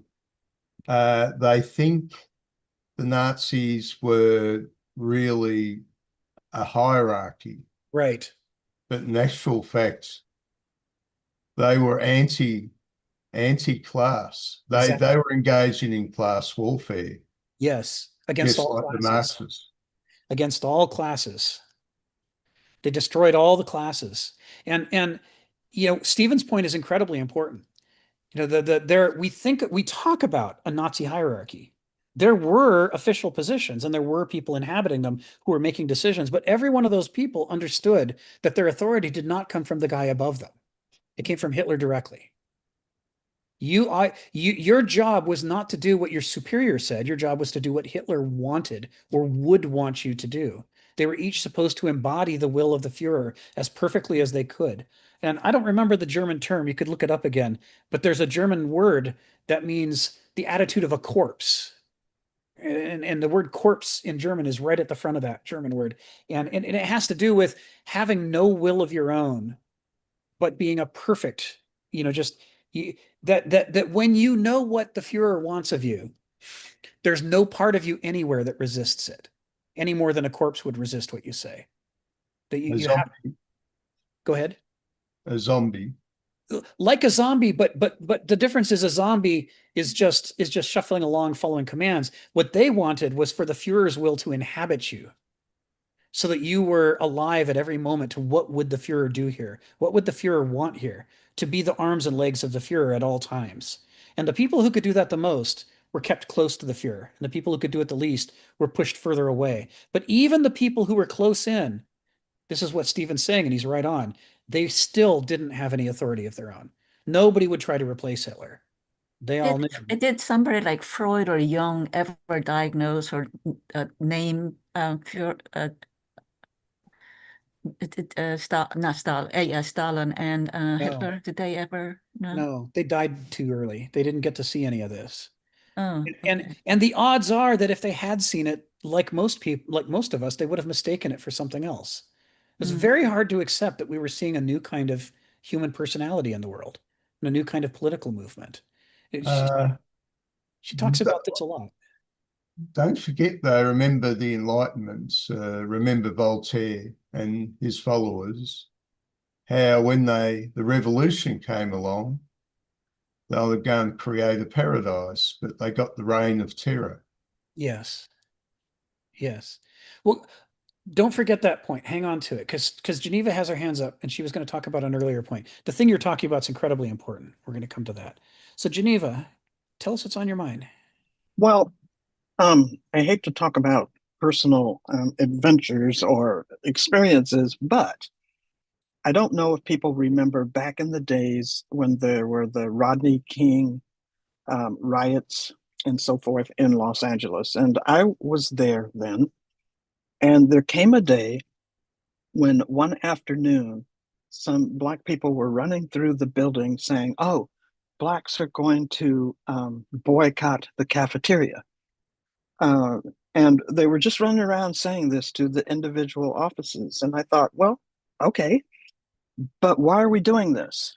And not a single person could tell me why we were doing this. And I thought, well, everybody's jumping on this train to boycott the cafeteria, and they don't even know why, because not a single. So this is not something, I guess, is what I'm getting at, that happened only with Hitler. This happens today. I finally got to the bottom of it, and it just seemed that the wires crossed. Some Black people were fired from the cafeteria, but the woman who ran the cafeteria had obvious evidence that they had been talked to before, they'd been given extra chances. It just so happened that these two things happened at the same time, and it looked like she was firing Blacks, because of this thing that was going on in Los Angeles, and that's not what was going on. But what amazed me is that not a single person asked why we were doing this. And I just remember thinking, this is what happened with Hitler. Like, he said something that sounded good, but nobody questioned what the underlying goings on were. And then once you jumped on that train, there was no getting off once it left the station. And I just thought, wow, I'm never going to forget this experience. So I know Jenny was saying it's scary, but I think people do it even now. When they had the whole Black Lives Matter, the message was good. But beneath that, I'm thinking, well, what does that mean? Nobody else lives matter? How about Black Lives Matter too, or also, or I mean, people were jumping on board because it seemed like a good idea, but I, I don't know. I feel like I have to question these things when they come up in front of me. So it's not just Hitler. Yes. This is going on even right now. Yes. Yeah. I'm so glad you shared that. Part of Arendt doesn't fully explore this in the first book. She gets into it more in the later ones. But part of the point she eventually makes is Hitler and Stalin wouldn't have been able to create this novel form of government if they weren't drawing on something in us that's always been there, but that nobody ever thought, let's make a government out of this. That nobody ever thought before this that this would be doable. So there's a lot to study here in our history, like cult movements, Jim Jones, right? And what happened there. Uh, you see these kind of cult movements, and there again is that sort of I surrender my will to the leader. I don't want to be an individual with my own interests. I don't want to be the nail that sticks up. I want to be part of the group and I want to belong to the group. That longing to belong, we're certainly wired. Even those of us who, hate, who are not joiners and hate conforming, well, we do that pushing against part of ourselves. We know that we're pushing off against part of ourselves that would love to be accepted and brought into the group. Um, Kenneth Smith talks about Gemütlichkeit, which I've talked about a few times, which is chumminess, There's a drive in us to want to be part of a group where we feel chummy together. We feel like I'm with my people. We're together in this. We understand each other. To be understood, to understand that longing to merge, that it's not the sum total of us, but it's part of us. And it's possible that that's what gets co-opted in cult movements, the desire to subsume the individual under the interests of the group. And it's possible, although Arendt doesn't go into it in the first book in detail, it's possible that what Hitler and Stalin did that was new was to find a way to tap into that drive and turn it into a novel form of political movement. And it has a number of defining characteristics, and it's more than I'm going to go into today. But I wanted to point this one particular thing out about the reduction of classes into masses, the destruction of separate siloed interests, and the replacement with our interests are whatever we're told today. That shift from a class to a mass, it requires profound changes in human psyche and character. But it can be done. It has been demonstrated. It can be done on the scale of millions of people. And when it is, it can unleash this gigantic flood of power. And what Arendt's point is that, on the one hand, it's most likely to happen to the people that we think we can throw away. We think it's okay to discard people because these are people who are deeply angry and frustrated and hurt. And they're looking for a way to feel strong because they've been made to feel so weak. When you trample people and and traumatize them and make them feel weak, you're setting up a catastrophe, especially if you do it on a large scale. And it is a normal consequence of the way the modern market economy works that millions or maybe billions of people are discarded in exactly this fashion. She says it is after she covers the history of the nation state in the second part of the book, in the third part, she's able to say that it happened comes as a complete surprise and was absolutely dependent upon the individual agency of these two people and what they were like and how they were different from people before, that they tapped into this thing and that it occurred to them to do this and that they wanted to do it and needed to do it. That's all agency. But they couldn't have done it without the preconditions having been laid to make it possible. And one of the preconditions, she says, is that the way that modern nation states are defined inherently excludes vast numbers of people. There's a defect in the way that we build our nation states, and it results in lots of people feeling like they're thrown away. And so it is a normal consequence of both our politics and our economics to generate large numbers of people who are very prone to be picked up and used like this, who are highly motivated to want to join a movement like this. And until we stop doing that, until we stop throwing people away like that, we're just setting ourselves up for a world of hurt. Because as Emma implied in her question, it's one thing to have movements like this happen without nuclear weapons. When the whole world was rightly terrified of what would happen if Hitler's forces won the race to get nuclear weapons before the West.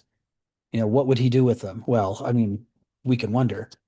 The problem is, if we let this sort of a movement happen again today, we will unfortunately have to find out what happens when you give one of these totalitarian mass movements access to that kind of power. Stephen, come off mute and tell us what's on your mind. Well, I mean, throwing away parts of the humanity is the normal in history. It became a sort of a very optimistic idea in periods of growth that everybody could benefit. For example, in the growth we saw in the late 19th century. I mean, the common person thought they were lucky if they got a bowl of porridge in 1840. They were living the high life. 50 years later, in 1890, they expected to occasionally have a steak dinner. And when they got the steak dinner, they wanted more. And, we had a very high period of growth in the immediate years after World War II because I think one of the great influences was the amount of oil that was being produced. Just think on this. In 1945, the world was producing 5 million barrels of oil a day. In 1970, it was producing 65 million barrels of oil a day. And then it really stopped growing. Oh, sorry. Yeah, late, yeah, 1980, 65. The 1970s was a slowdown in the growth of the oil economy, a slowdown. We're even slower today. We've been slower than the 1970s since 1980.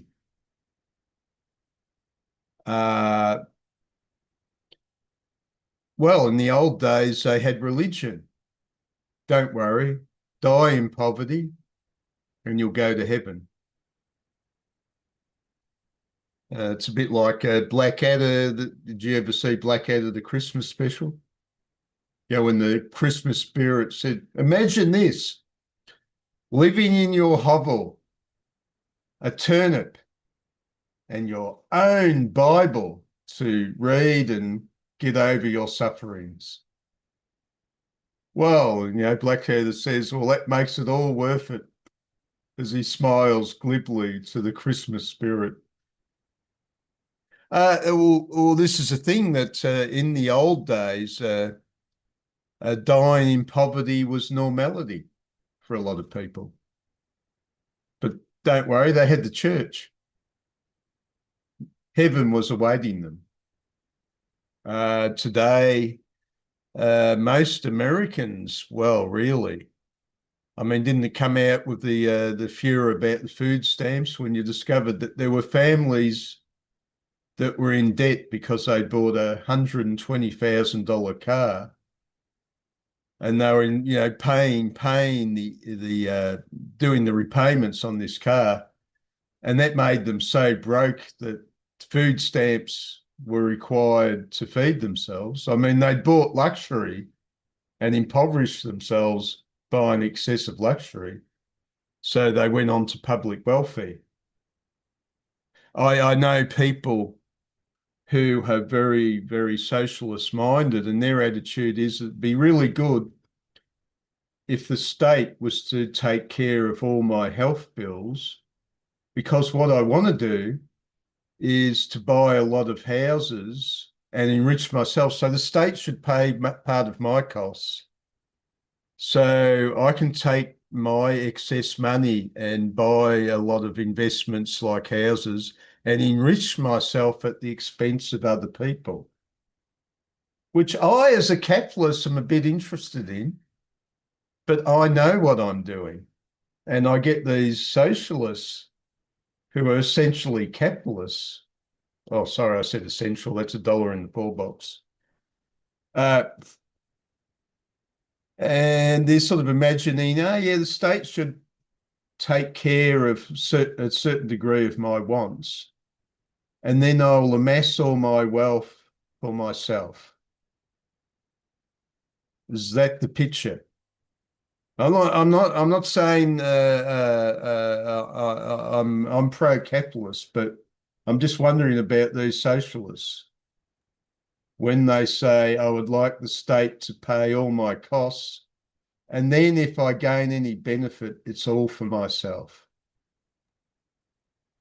So, capitalist versus socialist is the way that we were thinking when we were all blindsided by Hitler and Stalin, who were neither capitalists nor socialists, according to Arendt. And this is the thing that she's saying is happening. Regardless of whether you have the occasional welfare queen who's buying a $120,000 car and then demanding food stamps, doesn't describe most poor people. I know a fair number of poor people. They don't live like that. And the thing that Arendt is saying is, regardless of what you decide your society's policy should be towards the poor, you have to understand that if you generate a population of frustrated, dispossessed, disposed of people, don't be surprised when all your plans go out the window when they form a mass movement and kill everybody. Because that's the third characteristic of these totalitarian movements. They always, always rely on great piles of bodies. So if you are throwing people away left and right, whether you're doing it by accident or ideologically, doesn't matter whether you've got a rationalization for it. If you're generating vast numbers of frustrated, discarded, angry, disposable people, sooner or later it'll be you in the concentration camp, because that's going to be their response. If you throw me away, I'll throw you away. And Arendt's not pretending that she's got the answer, but she's saying that we have to stop pretending that this didn't happen. And we have to stop pretending that this is politics as we've known it before. The recipes that we've built up, all our little anger at the other side for the way that they behave, that's all irrelevant in the face of this new third thing that doesn't behave like either of the two sides. Neither the good guys nor the bad guys were prepared for what happened when these things broke out. And both sides insisted that these new scary bad guys were the other one. That's your side. You must have done this. Anybody but me. But Arendt's point is we all did it together. We built this giant frustrated underclass left and right. We did it together. Oh, I'd say the agency was still the same, but the contingencies had changed.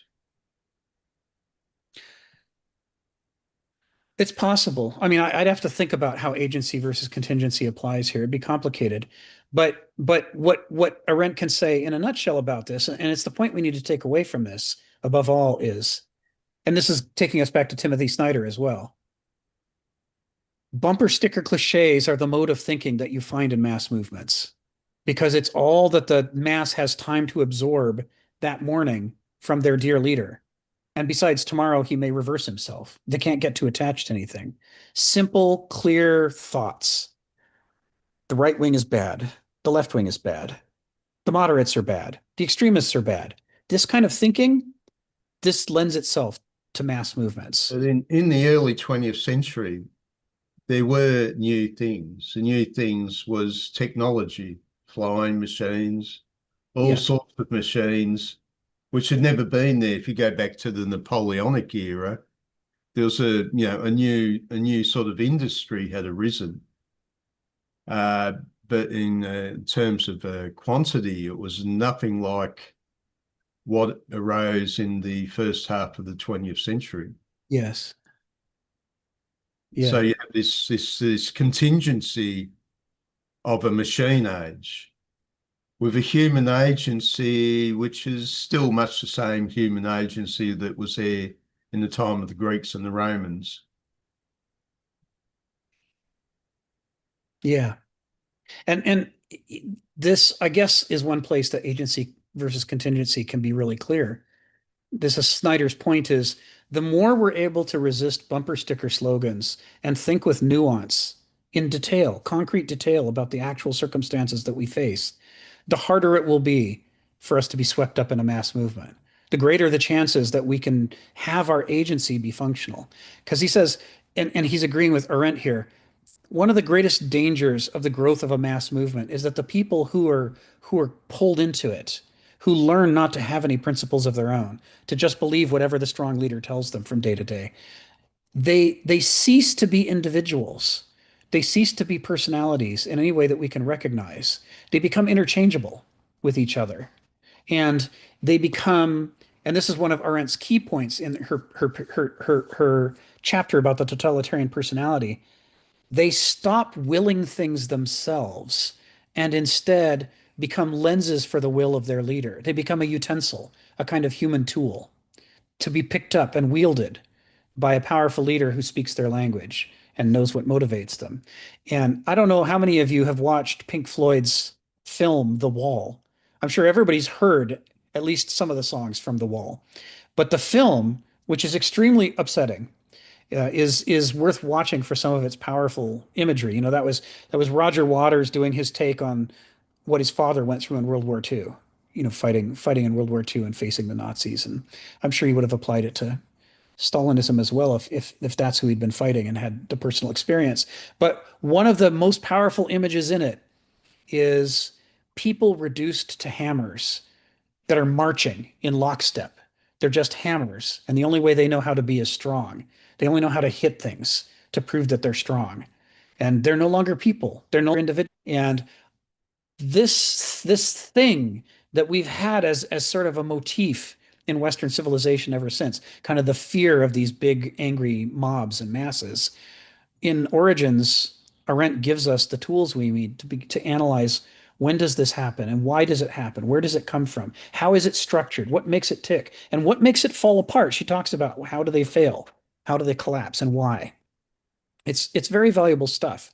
And Snyder, who really cares about Arendt and what she wrote about, on tyranny, he's saying that of the things that we could do here and now, going back to Emma and her question, of the things that we could do here and now to try to keep this from happening, one of the minimal things but important things that we can do is just be skeptical anytime we say a bumper sticker slogan or hear a bumper sticker slogan. Ask ourselves, are we in the presence of a defective model and ideology? And if so, how can we push back against it to remind people not to just be human tape recorders for somebody else's ideology, but how to actually think for ourselves and look at the concrete details of the situation to address it with nuance, accurately, scientifically, like a person would, and not like a human tape recorder or a marching hammer would. Ari, come off mute and tell us what's on your mind. So I'm building, it's totally speculative, but I'm just imagining likely scenarios based on what we're describing. So first is the failure to recognize or identify, let's say, totalitarianism in general, and specifically back into this model of polarization where it's the other guy's the problem, classic projection and splitting. And so let's pretend you have a couple of different, I'm overly reductive because it's going to be much more complicated than this, but at a base core, this seems to be the beginnings of something that you could model, which is on the right, let's say in the MAGA camp, or even in the more conservative version of the right, there's generally a blame towards the left, and that if we just do things our way and get rid of those guys, then things will be better. That's a party of one, which I believe Hannah Arendt describes. That's the definition of fascist, right? Party of one for the whole nation, the people. That's the nation, right? As long as you don't get megalomaniacs, just for the nation, right? We're not international. So the other side, same thing. Just get rid of those guys on the right. They're the real problem. We'll have a good nation. So that's also a party of one. And it's interesting where Jordan Peterson, people are like calling people on the guys on the left fascists, and they get so angry. And whoever is calling the guys on the right fascists, well, they're both fascists because they both just want a party of one. So in this case, I'm thinking that they're both misidentifying fascism. They don't even know what fascism is. And then specifically, I think what's happening, whether it's Trump systematically doing it, this is where I go with Stephen, and maybe your point is like, intention doesn't matter. If the system, for whatever reason, maybe what's going on with big tech or AI or big pharma, whatever these things are creating the destruction of classes. I thought it was just in America, I thought it was just the destruction of the middle class. But no, we could make a strong argument. This is the destruction of all classes. And especially look at like super wealthy people who are like really great programmers that are creating AI that will put themselves out of business. That sounds, again, like they're going to be useless and tossed away. And a lot of people are scared of being useless and tossed away in the coming situation that's happening. And you don't have to blame anyone entirely. You could just say the complexity of the machinery. Something biologically is happening. The point is, as this great mass of massless, classless people starts to emerge, maybe globally too, not just the United States. I think it's globally, but that's just speculation again. That what you're going to see is the left dig in to the right's bad, and that's already happened. What's really interesting is if, let's say, whatever happens with Trump, if Trump does amazing stuff and he unites the Middle East and all those places are back together and it's unicorns and magic land, that the Gulf states are all doing well, then he would be celebrated, and then you would see he'd be a model for what Stephen calls the next Caesar, right? The first Caesar opens the floodgate for all the other Caesars. So I almost imagine like the biblical model here, which is the first Caesar or the first Pharaoh remembered Joseph. The second one, he didn't, right? So in this case, whoever Joseph represents, the guy who helps him come to power, his group, his whatever, you name it, right? The first guy, he seems to open the floodgates. But the next guy, right, that's a totally different show. And I was thinking that this goes in a couple of ways that would be really ironic historically. And I love to put my money on irony because I feel like history is with a sense of irony. That it would be really interesting if let's say Trump destroys the economy, just things go really bad for him, and this whole situation goes back, and he gets ousted out of power. Messily, it goes badly, and then the left or the people should remember that it's the right's problem. It was Fascism almost happened, not totalitarianism. Fascism almost happened because that was what Trump is. He's fascism. One guy is fascism. And that is that guy's fault. And now what you're doing is now getting into an attachment style, which I do with anxious avoidance, which is now you're anxious over here. You're paying extra attention over here, looking for the dictator to show up over there. And now you're not paying attention at all the one who's climbing your back. Right. So essentially, it would make really a lot of sense that you'd see a totalitarian movement. So all you need is one really popular guy on the left to start rising the ranks quietly. And then everybody would be like, oh, look, it was the right. It was the Republicans. It was the whoever's you want to call it. It was the Trump guys. Those guys, we're just looking for those guys. And all of a sudden, then you have a note. It would make sense if you have a massless movement. Someone's going to tap this potential. It would make sense. It would be very come from the left if everybody's hating the right. Now, I'm not saying everybody would hate the right, but if that happened, which seems to be like everybody hates the Weimar Republic, so let's just get in Hitler. They're anxious about this. They're completely avoidant about all the sleight of hand that Hitler's doing. So in our own situation, it would make sense for me. What I'd make and I'd actually put money on this prediction, not in any specific way, but the next place we're going to see totalitarianism come from, if it's the United States, I think it could happen from other places, is specifically where we're not looking. Specifically where we're missing. And because there's so many places we're trying to look at this all at the same time. Is it going to come from AI? Is it going to come from this? Is it going to come from that? Is it going to come from Putin? Is it going to come from Trump? Like, I suspect it's going to come out of nowhere, kind of like Stalin and Hitler came out of nowhere. But once you have this massless society, that I really identify with, that's the scary part. Once the massless society shows up, whoa, we are not going to be able to notice where this comes from, likely until it's way too late. This is Snyder's point, right? That when we let brands think for us, they tell us who's the enemy and who's the friend. And then we're looking for problems. We stare at our enemy all the time and say, well, all the problems must be coming from there. And you're right. It creates a big blind spot where we're not turning around to look behind us and say, well, who's in the big circle that I'm standing in and what are they up to? Because they might be the ones. Now they can act with impunity and know that I'm not going to notice them because I'm busy staring at the other guy.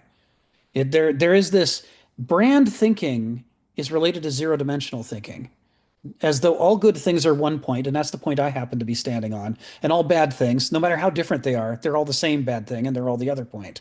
That this encourages us to be blind to an enormous part of what's happening in the world. You know, we're not only blind to what how the other guys are different from each other and not all actually the same thing, which is the closure problem I was talking about. We're also blind to what they're doing right, because of course they can do no right. They're the devil. And we're also then blind to what we're doing wrong because we're the good guys. So we do everything right and they do everything wrong. There are these weird absolutes that happen when we start thinking now we're back to Hegel. To abstract is to be in error. When we think in brands, we're thinking in abstractions. When we think in bumper sticker slogans, we're thinking in abstractions. And it's blind spots as far as you can see. All around us are lacunae that we're missing because we're trying to think in these gross oversimplifications. So, later when I do the Arendt book club, we'll go into detail about totalitarianism. Today I've only talked about 2 of the features. There's about 5 of them, and each of them is equally important, like rule by terror. Great piles of bodies. There's some features that have to be present, or it's not totalitarianism. Like she did an analysis of Mao Zedong and said, well, good or bad, whatever he is, he's not totalitarian. He's something else. He functioned in a different way. And this came as a great shock to all the people who were hoping that they could use totalitarianism as the brand to just stick on everybody they didn't like. She's like, no, it's a specific thing. Now, I'm not saying other things don't exist, right? Sorry, I'm not saying there's only one thing and it's totalitarianism. That's exactly what I'm trying to get away from. So I'm trying to say fascism is a thing, authoritarianism is a thing, tyranny is a thing, totalitarianism is a thing, and it's definable, and you can learn to recognize it when it arises and to recognize when it doesn't arise. And when what you're dealing with is something else. It might be related, but it's different. So we won't be in a position to be able to do that until we get into the other book club and start going through in detail and documenting what her model looks like. Because I can tell from the quotes that I've seen from Snyder so far that he's at least tried to do that. Like before most people joined, Donald and Stephen and I were chatting about Timothy Snyder's off the hip comments about Trump and the USA and what's going on right now. And Donald pointed out he just watched this YouTube video where Timothy Snyder came out against calling Trump a fascist. He said, look, you guys are all throwing these terms around like crazy. Like somebody's a fascist just because you feel like it. So you can't do that. You're destroying the capacity of your language and your concepts to describe the world when you use them in such sloppy ways. He's like, Arendt gave us definitions of fascism, and you can hold those metrics up against anybody like Trump and see if they satisfy or don't satisfy. And if they don't satisfy, you have to be able to say, this guy's not a fascist, he's something else. Even if he does some things like fascists, it's still not fascism unless it satisfies the criteria. This is Timothy Snyder, right? Who doesn't like Trump, but he's still pushing us. And this is the part that Stephen can agree with, I think. He's pushing us not to be sloppy with our use of terminology in talking about people that we like or don't like politically. We need the precision to make sure that we know what the hell we're talking about so that we don't just become mass people who think in cliches, because then we become the problem, which is the whole point of this discussion. This is, May I ask you, Rick, what yeah, about please. Kim Jong-un? Has anybody what do you think about Kim Jong-un? What I kind have no of idea. title could he, huh? I have no idea. Oh, really? I know very little about North Korea other than the propaganda I get. You know, Okay. I'm in the United States. Kim Jong Un is the laughable devil. He's a bad guy, but he's a joker at the same time. He's humiliatingly bad, and we should all point and laugh at him. And nobody's free. He hates freedom. They all hate freedom. They're all miserable. This is like the cartoon version of North Korea is the only information that I have about North Korea. I have no actual concrete truth about what's going on there. It could be exactly like the propaganda says, and I wouldn't know it. I mean, what I've learned to be after decades of studying the way the US talks about our enemies is highly skeptical of the official position of the United States when it comes to any other nation. We Well, love to talk cliches. I saw a picture of this little boy, a 10-year-old boy, like completely in ragged, I mean, with dirty skin and face and everything, picking up this black piece of grain below on his around his feet, one little piece of black rice, like dirty rice, picking it Yes, up and putting it in his mouth. yes. That just symbol of how desperately poor and starving these Korean citizens are, North Korean citizens are. It's And that's just, the thing. It could be like that. Maybe that's what it's like for all little children in North Korea. Or yeah. maybe that's not like that for any children in North Korea except that one kid one time. And there was a photographer and he went, click, I'm putting this on the front page. This because it satisfies everything we want to think about North Korea. I don't know which is true. I'm not saying that that picture's false. I'm saying I need to be clear about what I know and don't know. And I do not know. I've never been to North Korea. I've never taken a survey of North Korean children to see what their nutritional state is like or how happy they are. I know nothing about it. Well, I mean, I I was again living in very rural South Korea in the 50s before I came to America. And one of the things that I personally had to deal with is worms, ringworms in my body. Oh, yes. Yeah, and apparently things have not improved any more than that. North Korea is still living in 1940s, 30s, 40s health condition. There's basically what they're saying is that there's no healthcare system to speak of, apparently, for regular people. I mean, the regular common citizens, apparently. That's one of the things that are just very, very backward. Between you and me, you're far more likely to be an expert on this than I am. Yeah, You, yeah. you at least Okay. have direct experience from nearby. I don't have any direct experience at all. Hmm. Hmm. So Okay. yeah, it might be like that. I don't know. It, it's it's Arendt died in the early to mid 70s. She had an unexpected heart attack. It wasn't her the first health crisis she had, but they were Hmm. sort of not expecting her to just drop dead like that. Uh, she Yeah. was she was literally typing the manuscript for the next part of her Life of the Mind book. She Uh, just typed the page was in the typewriter. She just typed the title on Judgment, and then she dropped over dead. oh So my God. we only Yeah. know what she had to say up through that time. And contemporary leaders, she never got to meet them. And, I don't, for example, I don't know whether the current generation of North Korean leaders are different from North Korean leaders in the 60s or whether they're pretty much the same. I don't know that either. So Well, we know Kim Jong Un is grandson of Kim Il Sung. I mean, the first North Korean leader yeah. when North and South split up. So he is the grandson, Kim Jong Un. Yeah, Kim Il so Sung was the first, maybe they're second, similar. yeah, Maybe yeah. it hasn't changed much. No, no, yeah, it's been the same family of monsters. Okay, yeah. Yeah. Yeah, I'll certainly be reading what she has to say about some of I believe she had things to say about um, Cambodia and Vietnam. So maybe there will be something about Pol Pot. I'm not sure. I know she talked about the Soviet backlash against Hungary in the 50s. Um, I know she talked about what happened in the Soviet Union after Stalin. She says the Soviet Union stopped being totalitarian after Stalin. And we could talk about why, but she presents a strong case that nobody was able to fill Stalin's shoes. One guy tried briefly for a few weeks and then resigned. It wasn't possible. None of them were Stalins. None of them were Hitlers. None of them had that particular combination of features that gave them the kind of agency that made them able to do what they were do. And so the Soviet Union changed into a different form of government. And part of the reason that she said that was because it's true, but part of the reason she put it on the record was because the United States was trying to say, see, we told you the Soviet Union are the enemies, they're all totalitarian. And her response is, no, no, no, Stalin was totalitarian. Lenin was not totalitarian, and the Khrushchev was not totalitarian. Stalin's different. He ran a different kind of government. And it's measurably different in all of the ways that she describes in Origins of Totalitarianism. So then she tries to apply that to other governments as well. As far as I know, and Donald, I don't know if you've read more. I know you've read some Arendt books. I haven't. I don't know if Arendt ever came back and changed her mind. But the last thing that I read from her was that as of the late 60s, early 70s, her opinion was there had still only been two totalitarian movements.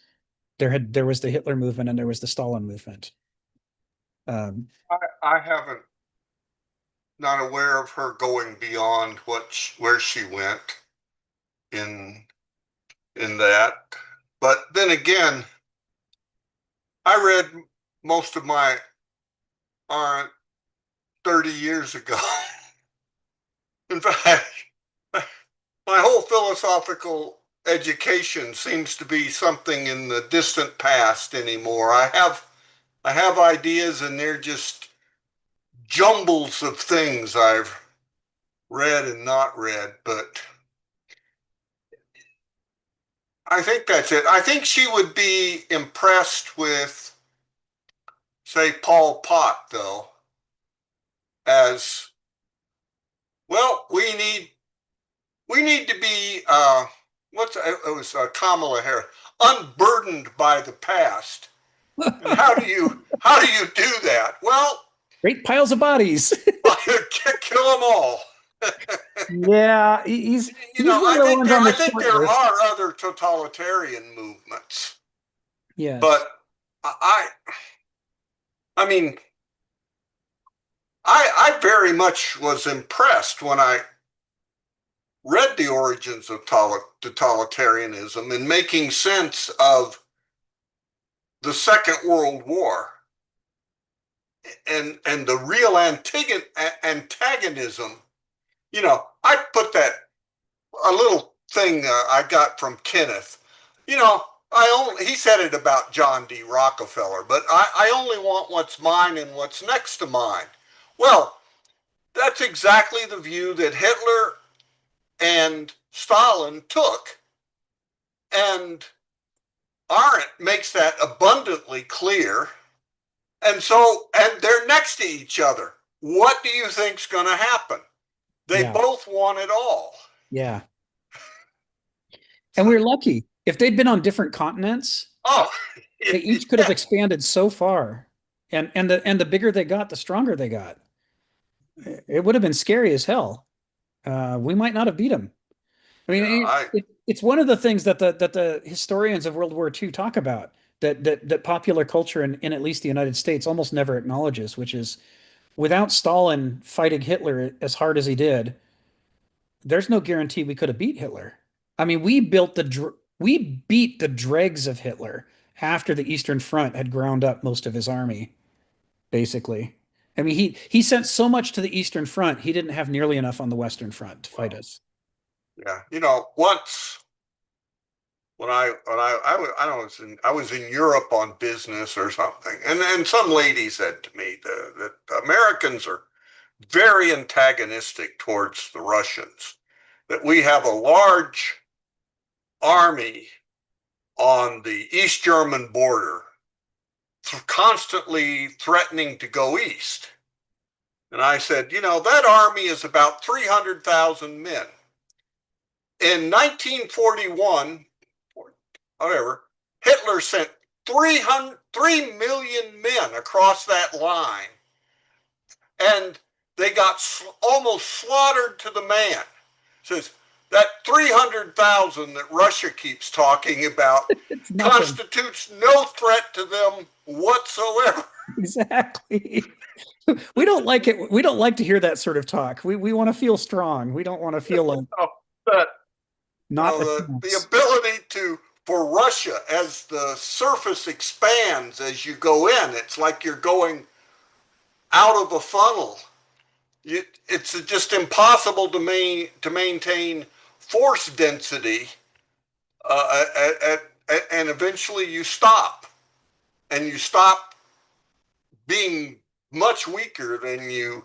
That's just. I think that's an interesting military study in how things go. Yeah.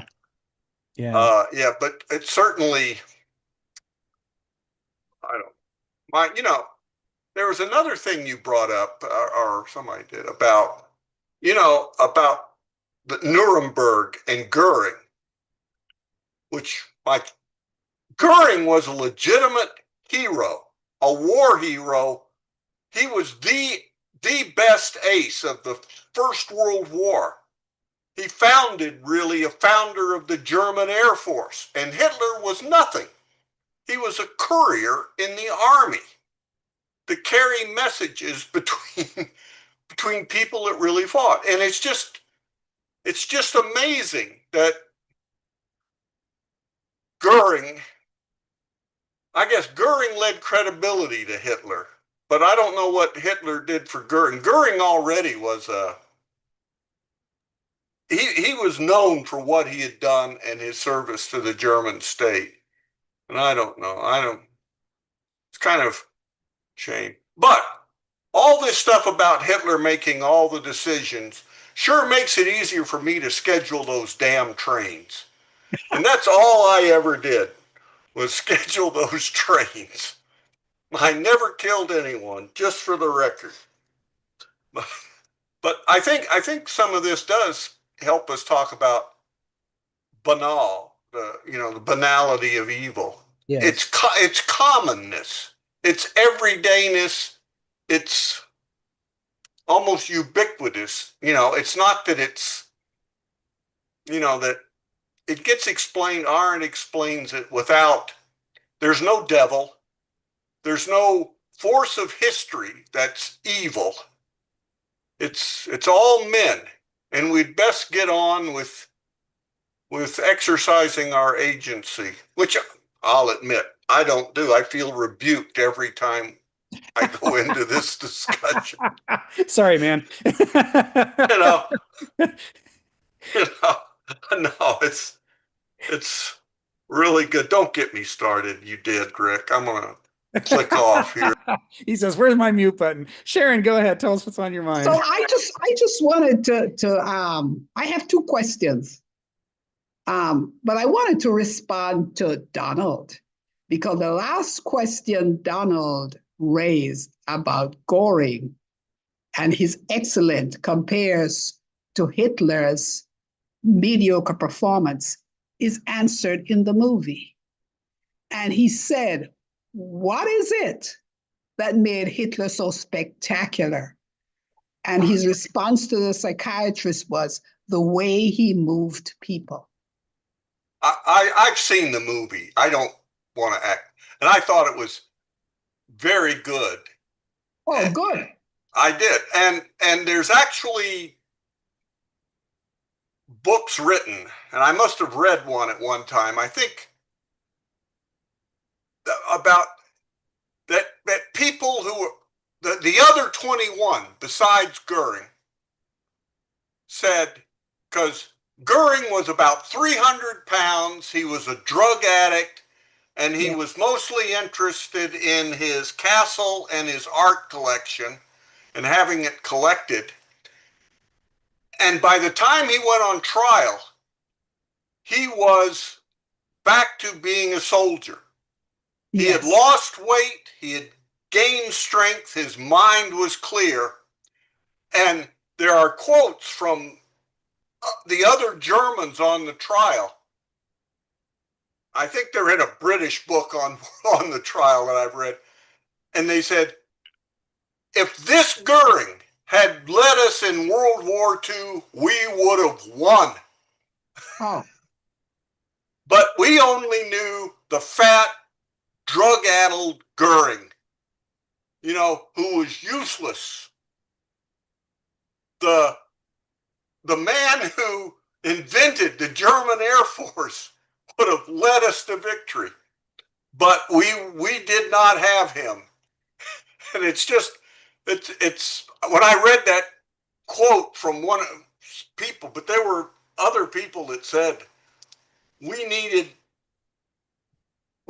clear thinkers,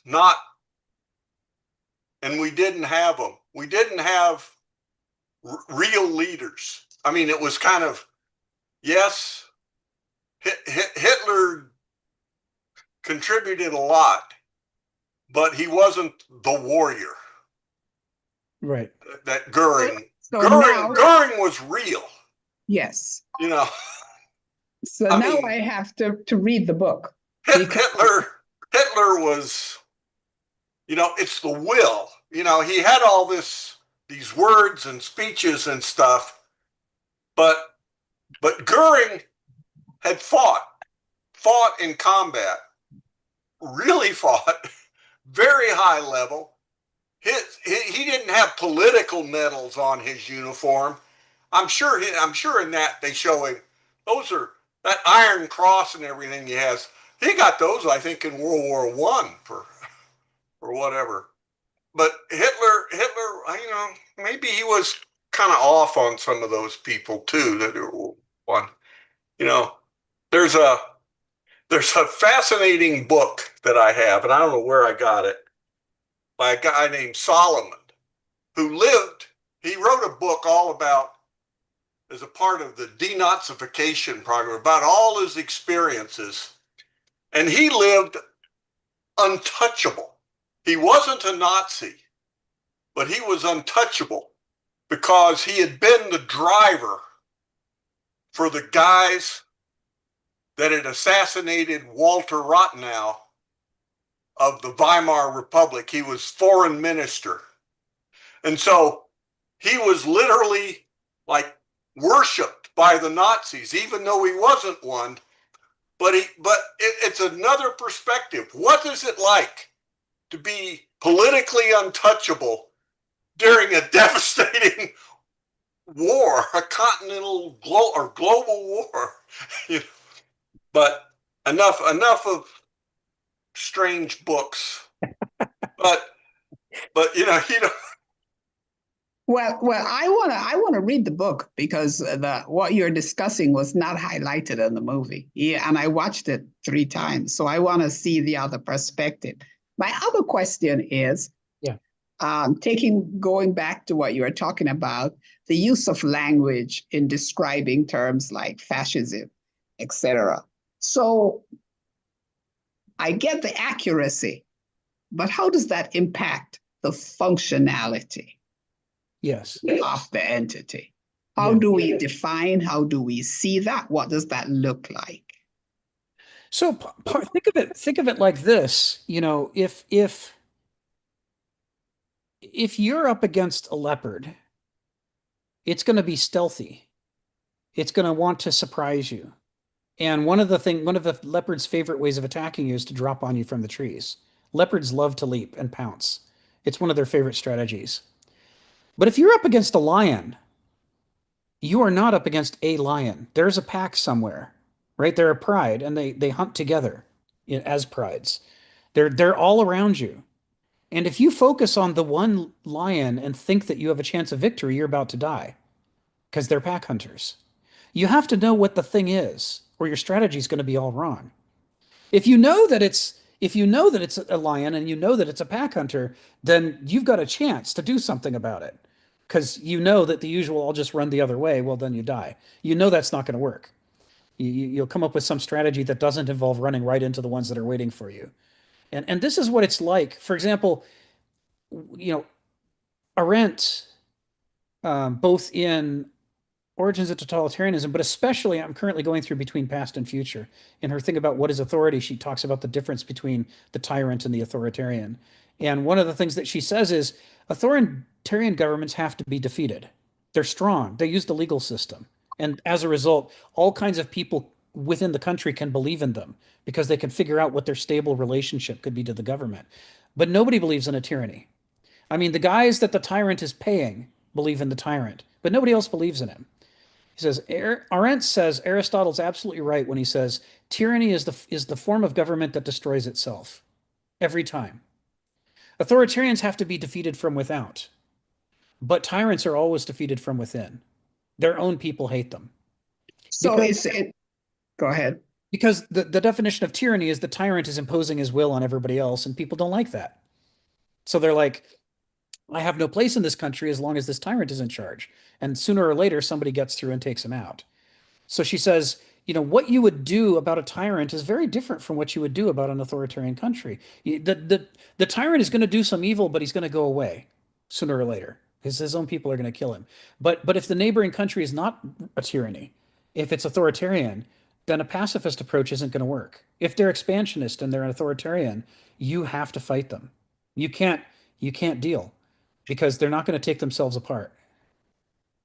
So the accuracy of the definition impacts your strategy for survival then, or your strategy for resistance. It does.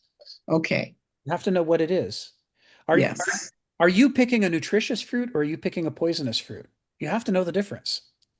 This is what Martin Luther King is talking about when he says, I dream of a day, when my two boys won't be judged by the color of their skin, but by the content of their character. You have to know what the character of the thing is.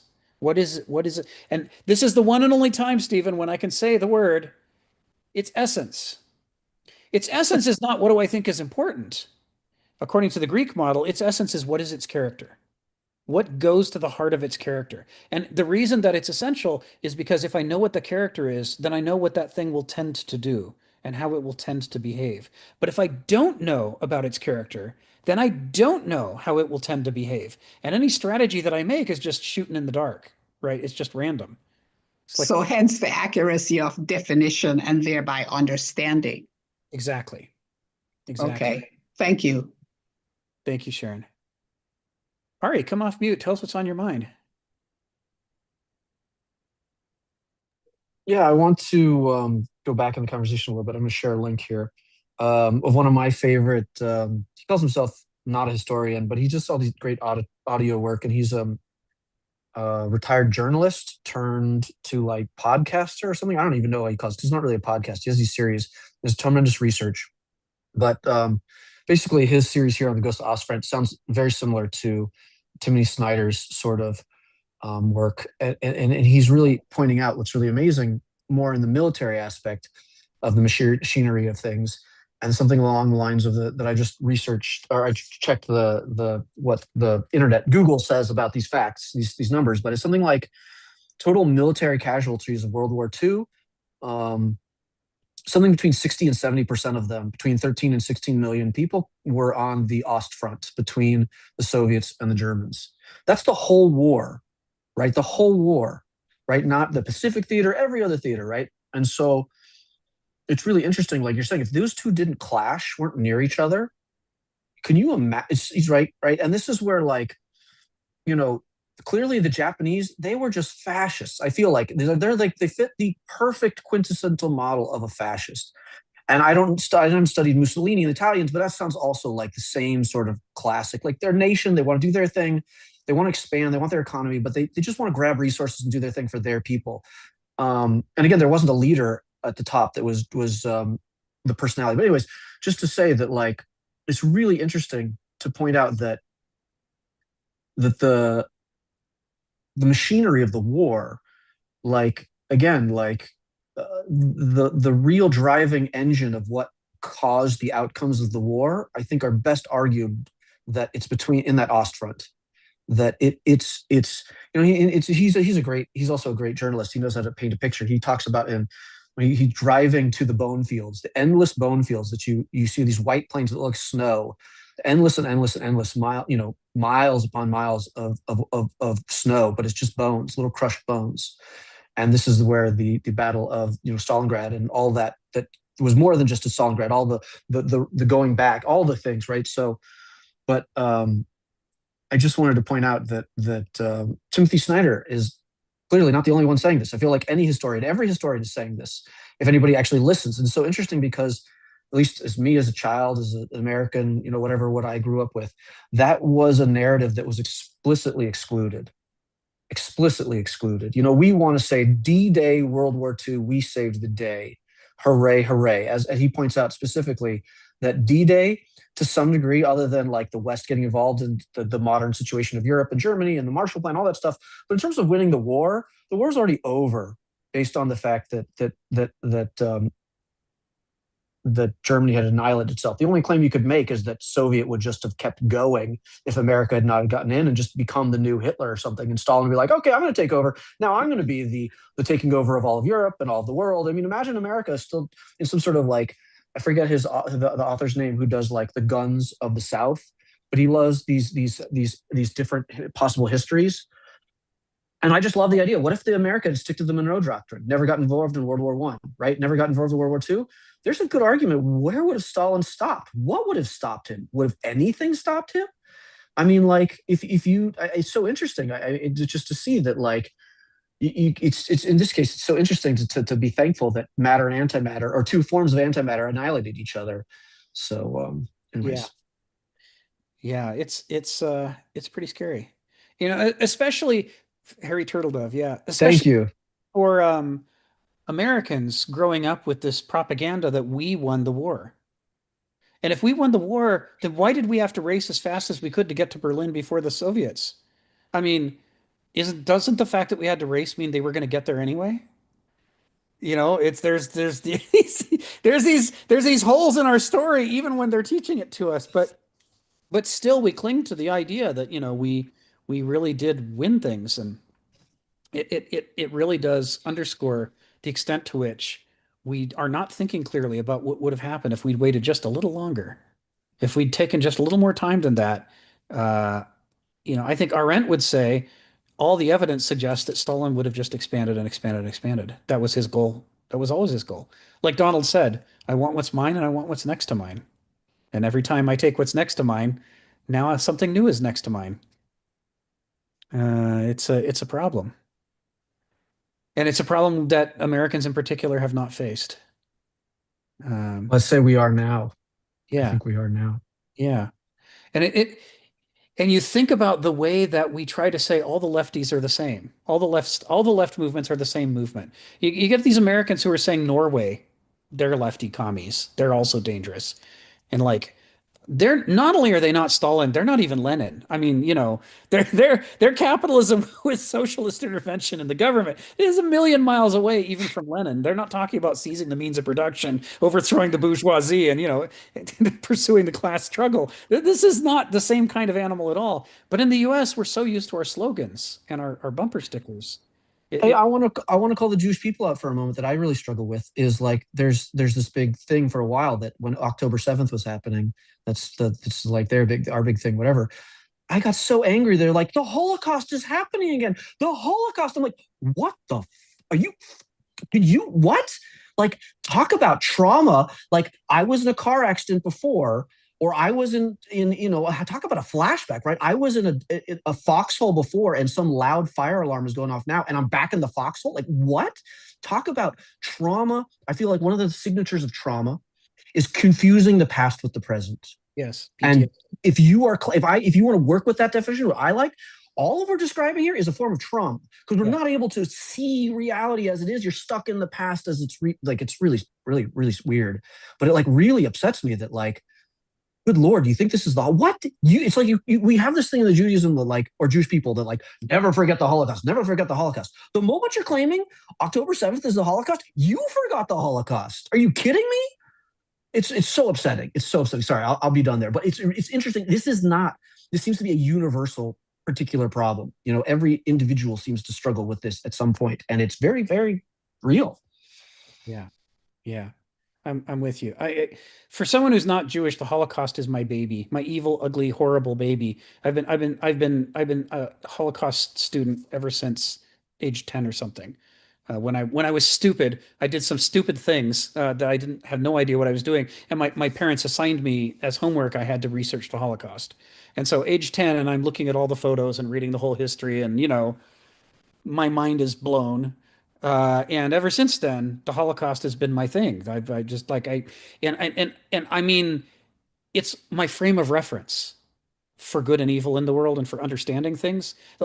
Like I can only understand Stalin and the horrible things he did by comparing it to the Holocaust, because the Holocaust is central to me at an emotional level in a way that Stalinism isn't. Although it's getting there. Now that the more Arendt I read, the more I'm like, oh dear God, Stalin. But so I had exactly the same reaction.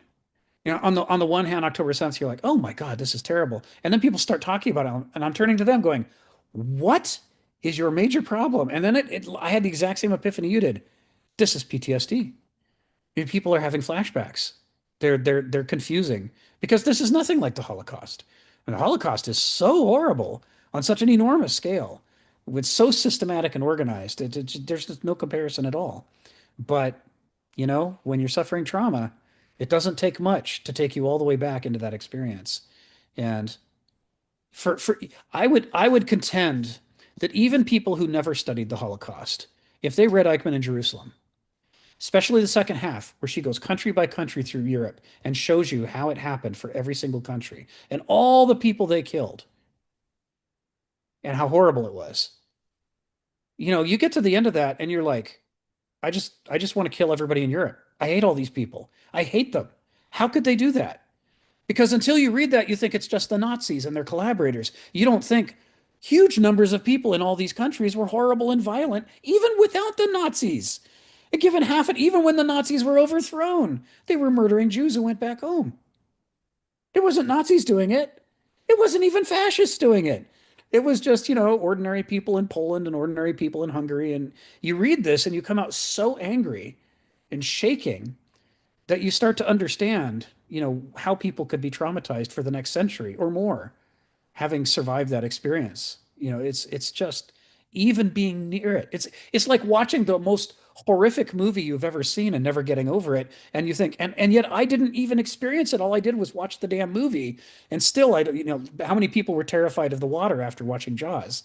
How many people won't swim in the ocean to this day? It's like any moment the shark's going to get me. I'm like, yeah, but it was just a film. I mean, imagine the Holocaust. It's a real thing. It's going to take more than a few generations, I think, before you don't have that giant reflexive, oh my God, it's happening again. And it doesn't help that we've got anti-Semitism running around all the time as well.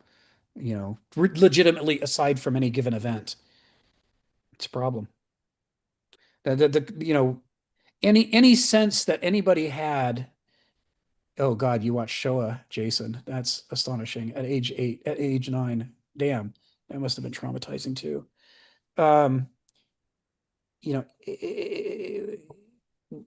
Any sense that anybody ever had that the Jewish question or the Palestinian question or any of these related questions were simple. The more you learn about what actually happened, the more it becomes clear there's not a single simple thing to be found anywhere here. I mean, other than the enormity of the evil that's taken place.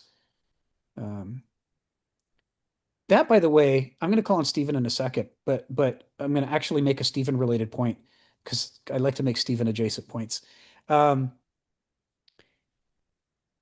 the left, until Glasnost and Perestroika in the United States, people didn't believe that Stalin was anti-Semitic. They thought he was a communist. There's no place for anti-Semitism in communism. It's all about the class struggle, right? I mean, the class struggle is obeying the forces of history, the logic and science of history. That's what the left used to say to themselves in the United States. And so therefore, anti-Semitism is just irrational hatred. So of course, the thought that this is how the ideology worked among the left in the United States. There can't possibly have been anti-Semitic behavior under Stalin in the Soviet Union because that would be irrational and not following the dictates of communism, which say that, you know, all working people are united. So then the evidence comes out, and it turns out that Stalin was every bit as much an his behavior was every bit as anti-Semitic as Hitler's. He murdered so many Jews. And as Arendt points out in Origins, at the times that they respectively died, by coincidence, both Hitler and Stalin had all the paperwork drawn up for another set of purges and murders. They were just waiting for a signature. I mean, the world lucked out because they were going to be bigger purges than what had happened before in both countries. They were going to be more horrific on a scale nobody had ever seen before. And Stalin was going to, in the list of things Stalin was going to do, was to finish off all the Jews in Russia, all of them. It was on the list. They all have to die. They all have to go. And that, for anyone who maintains any shred of an idea that Stalin was a communist and not that Arendt is wrong, that he wasn't a totalitarian, that's all you need to finish dispelling it. Because he and Hitler were like peas in a pod when it came to anti-Semitism. It was weirdly an ultra high priority for both of them, in a way that has nothing to do with what Marx would be the last person in the world to be anti-Semitic, given his background and his focus. Anybody legitimately following Marx would never conduct purges against the Jews. This is a new kind of thing we're seeing here with these guys.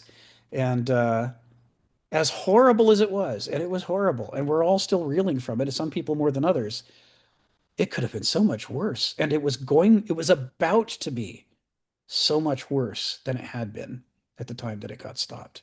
It's just shocking. Arendt's point in Origins is that despite the fact that we're all traumatized by it, we're still underestimating it. Totalitarianism is a far more powerful power than we think it was, because in both countries it was about to metastasize. It just happened to work out that those two people died. It would have been better if they died earlier, much better. But considering what was about to happen, it was very, very, very good that they died when they did. Stephen, tell us what's on your mind. Oh, well, I'm just saying, as I said years ago, I was looking at some matters and it went against my grain, but I could predict, say, in the early 2000s, I could predict that in America, some sort of civil war was going to arise around perhaps the year 2030, 2040. It went completely against my grain. I was born to a world where the Anglo-Saxons thought that turning on each other viciously was an impossibility. But the reason I thought differently is I looked at history and how people can change. It's like Yugoslavia, when people said the people who were our friends and neighbours in the past were now trying to kill us. And when people talk about democracy, well, history demonstrates this. Almost all democracies without fail, after a period of time, will become tyrannies. Well, God, even Iceland's an example. The Vikings founded the Icelandic Commonwealth in 930 AD with a very strong set of legal principles. 3 centuries later, for the first time, they had 2 land battles and 1 sea battle in this backwater place that was like West Virginia. And they're trying to kill each other and slaughter each other. And They went from the principle of no king to begging the king of Norway to rule over them and sort them out. Now, there's another element here. It's a whole thing with Hitler. Like, Hitler is a devil.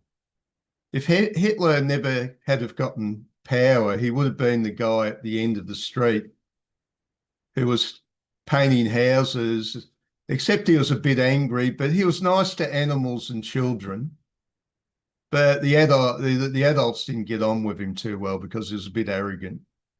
But he painted houses, you know, it's a bit annoying, but he had his uses. He's just a guy at the end of the street painting houses. He didn't have the power. What happens to a person when they get the power?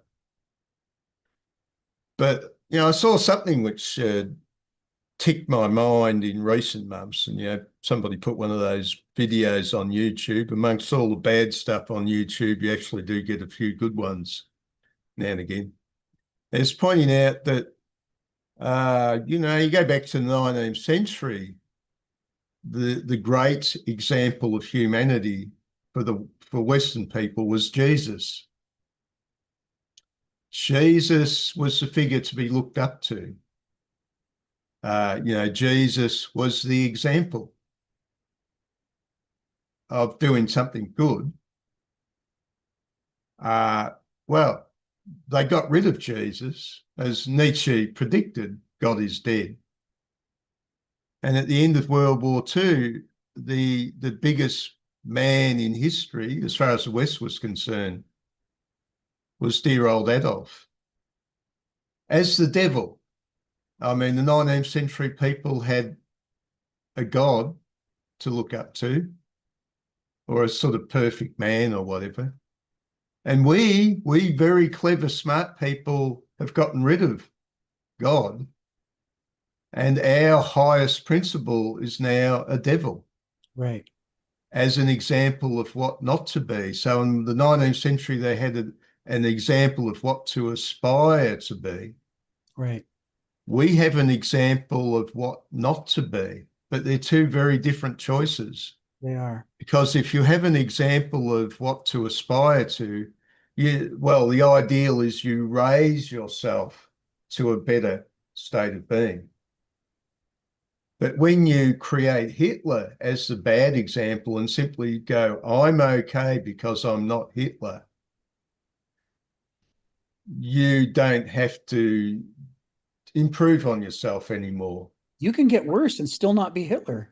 Yeah, I can get worse and still not be Hitler. So we've changed our God. Our God is Hitler. In the West is now a devil. And you know, it's funny. You meet some Chinese people and the Asians, and they think the Western obsession with the Nazis is quite hilarious. You know how in Asia they'll dress up in the school kids. You know, the high school kids will dress up in Nazi uniforms and think it's all hilarious in, you know, these Asian countries. What's with these Western people and their obsessions? Why do they get so freaked out? I don't know. The latest news is the Democrats, when they get into power, are planning the purges and the show trials. You know, Project 2029. I'm sorry, Stephen, may I interrupt you? I just want to ask you a question. Stephen, are you saying that Australian teenagers are wondering what's with American teenagers? No, in various, you know, in various Asian country, well, particularly amongst the Chinese diaspora, you know how Chinese sort of the business people in various Southeast Asian and other Asian countries. And of course, they tend to be the ones that go to high school, and their biggest laugh is to dress up as Nazis. Yeah. Or some other cosplay. I want to underscore what Stephen's saying, because you might be thinking that Stephen is just making this up or is gossiping, but Beverly assures me he's right. It was a big to-do a couple of years ago when some Western people saw a bunch of Chinese people dressing up as Hitler and were like, "Oh my God, you're Nazis! Why are you being so evil?" And the Chinese people were like, "No, this is It's like Halloween, dressing up as Hitler for Halloween. He's just some wacky German guy. It's like wearing a Viking outfit or a Native American costume. It's those wacky Westerners and their wacky history. They really didn't know. I mean, because of course that history had no impact on China to speak of. I mean, it's not like Hitler was thousands of miles away, right? I mean, there's of no direct relevance. Now they have opinions about the Japanese invasion of China. If you want to find them angry about somebody very clear about the history, they're very clear about the history with Japan. And what Japanese invasion of Korea. That's just as I was about to say, Korea too. They ruined my family. Exactly. My family. Exactly. I mean, I told you this story, right? When I was 6 years old, there was like a wad of money in one of the chests in my house, just one chest that we had in the entire house. And I knew something about money. I was only like 6 years old or whatever. And I go, Mommy, we have money. We have money. And meanwhile, my mother said, oh, that's no good. Because Japanese had defunct the monetary system. So that's why we became so poor. And my mother ended up having to put the two youngest kids in the family, me and my younger sister, into an orphanage. Right. That's how I was directly affected by what Japanese did. That's right. That's Japanese war. But Korea and China are very clear about Japan and their role in the war. But Stephen's right. I mean, it came out in the news. There's whole sections in China where Hitler is like an obscure figure they don't know much about, other than he's that German guy who speaks in a German accent. And they would dress up as Hitler for fun. Have no idea. Hugo Boss outfits, you can't beat them. Yeah, right. Hugo Boss, what a tailor. So they just had no idea. The entire Holocaust is just, it's just never impinged upon their lives, right? So I'm with you, Stephen. I was not aware for a long time either. The only thing that I was first introduced was, what's that play written by that girl, during the hiding? Oh yeah. What was that name of that play? That book? Anyway, that was my first exposure to what happened in Germany. The Diary of Anne Frank. And thank you, Diary of Anne Frank. Yeah. Yeah. So anyway, thank you, Stephen. I'm going to give Donald the last word today because we got to wrap up. So go ahead, come off mute, Donald, and tell us what's on your mind.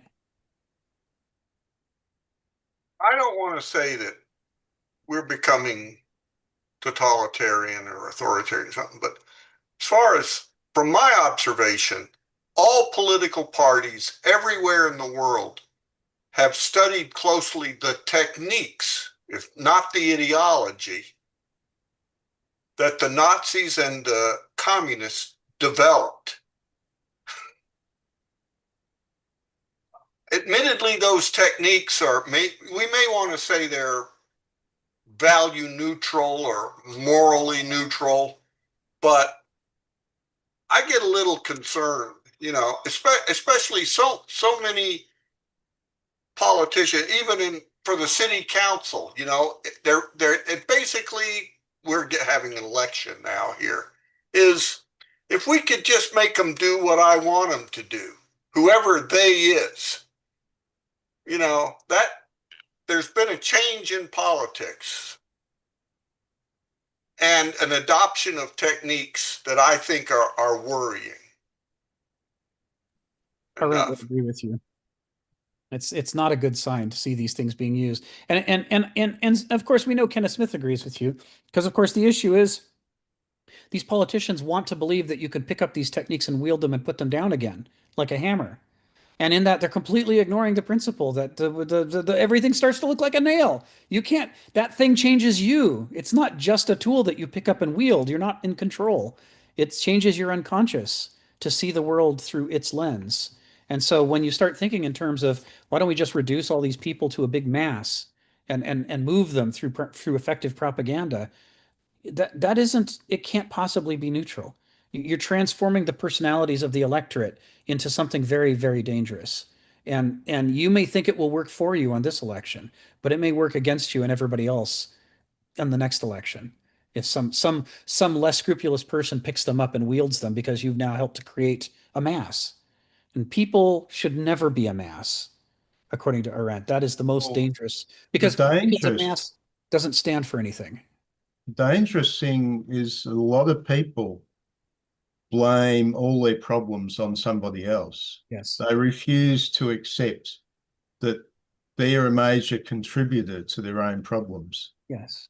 I know it's painful, and I'm pained by the fact that I'm my own worst enemy, but it's a fact. It's Joe's point, right? Yes, there's contingency, but there's also agency. We always have our hand in the pie. We're never some separate victim outside of the circumstances who didn't have any effect at all. That never happens. Anyway, I've got to run. Thank you very much. See you next all time. in all, my last word is this. Now, if Rick Murphy were to become the president, this problem would be solved. You right? keep saying this, and I keep saying, no, I know.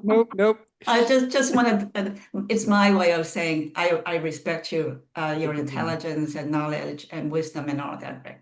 And I respect you and everybody on this call. Thank you for joining. Yeah. Thank you for the meeting, as always. We'll see you next week. Okay, bye-bye. Thank you, Rick. Bye-bye. Thanks, Rick. Bye-bye, everybody. Bye.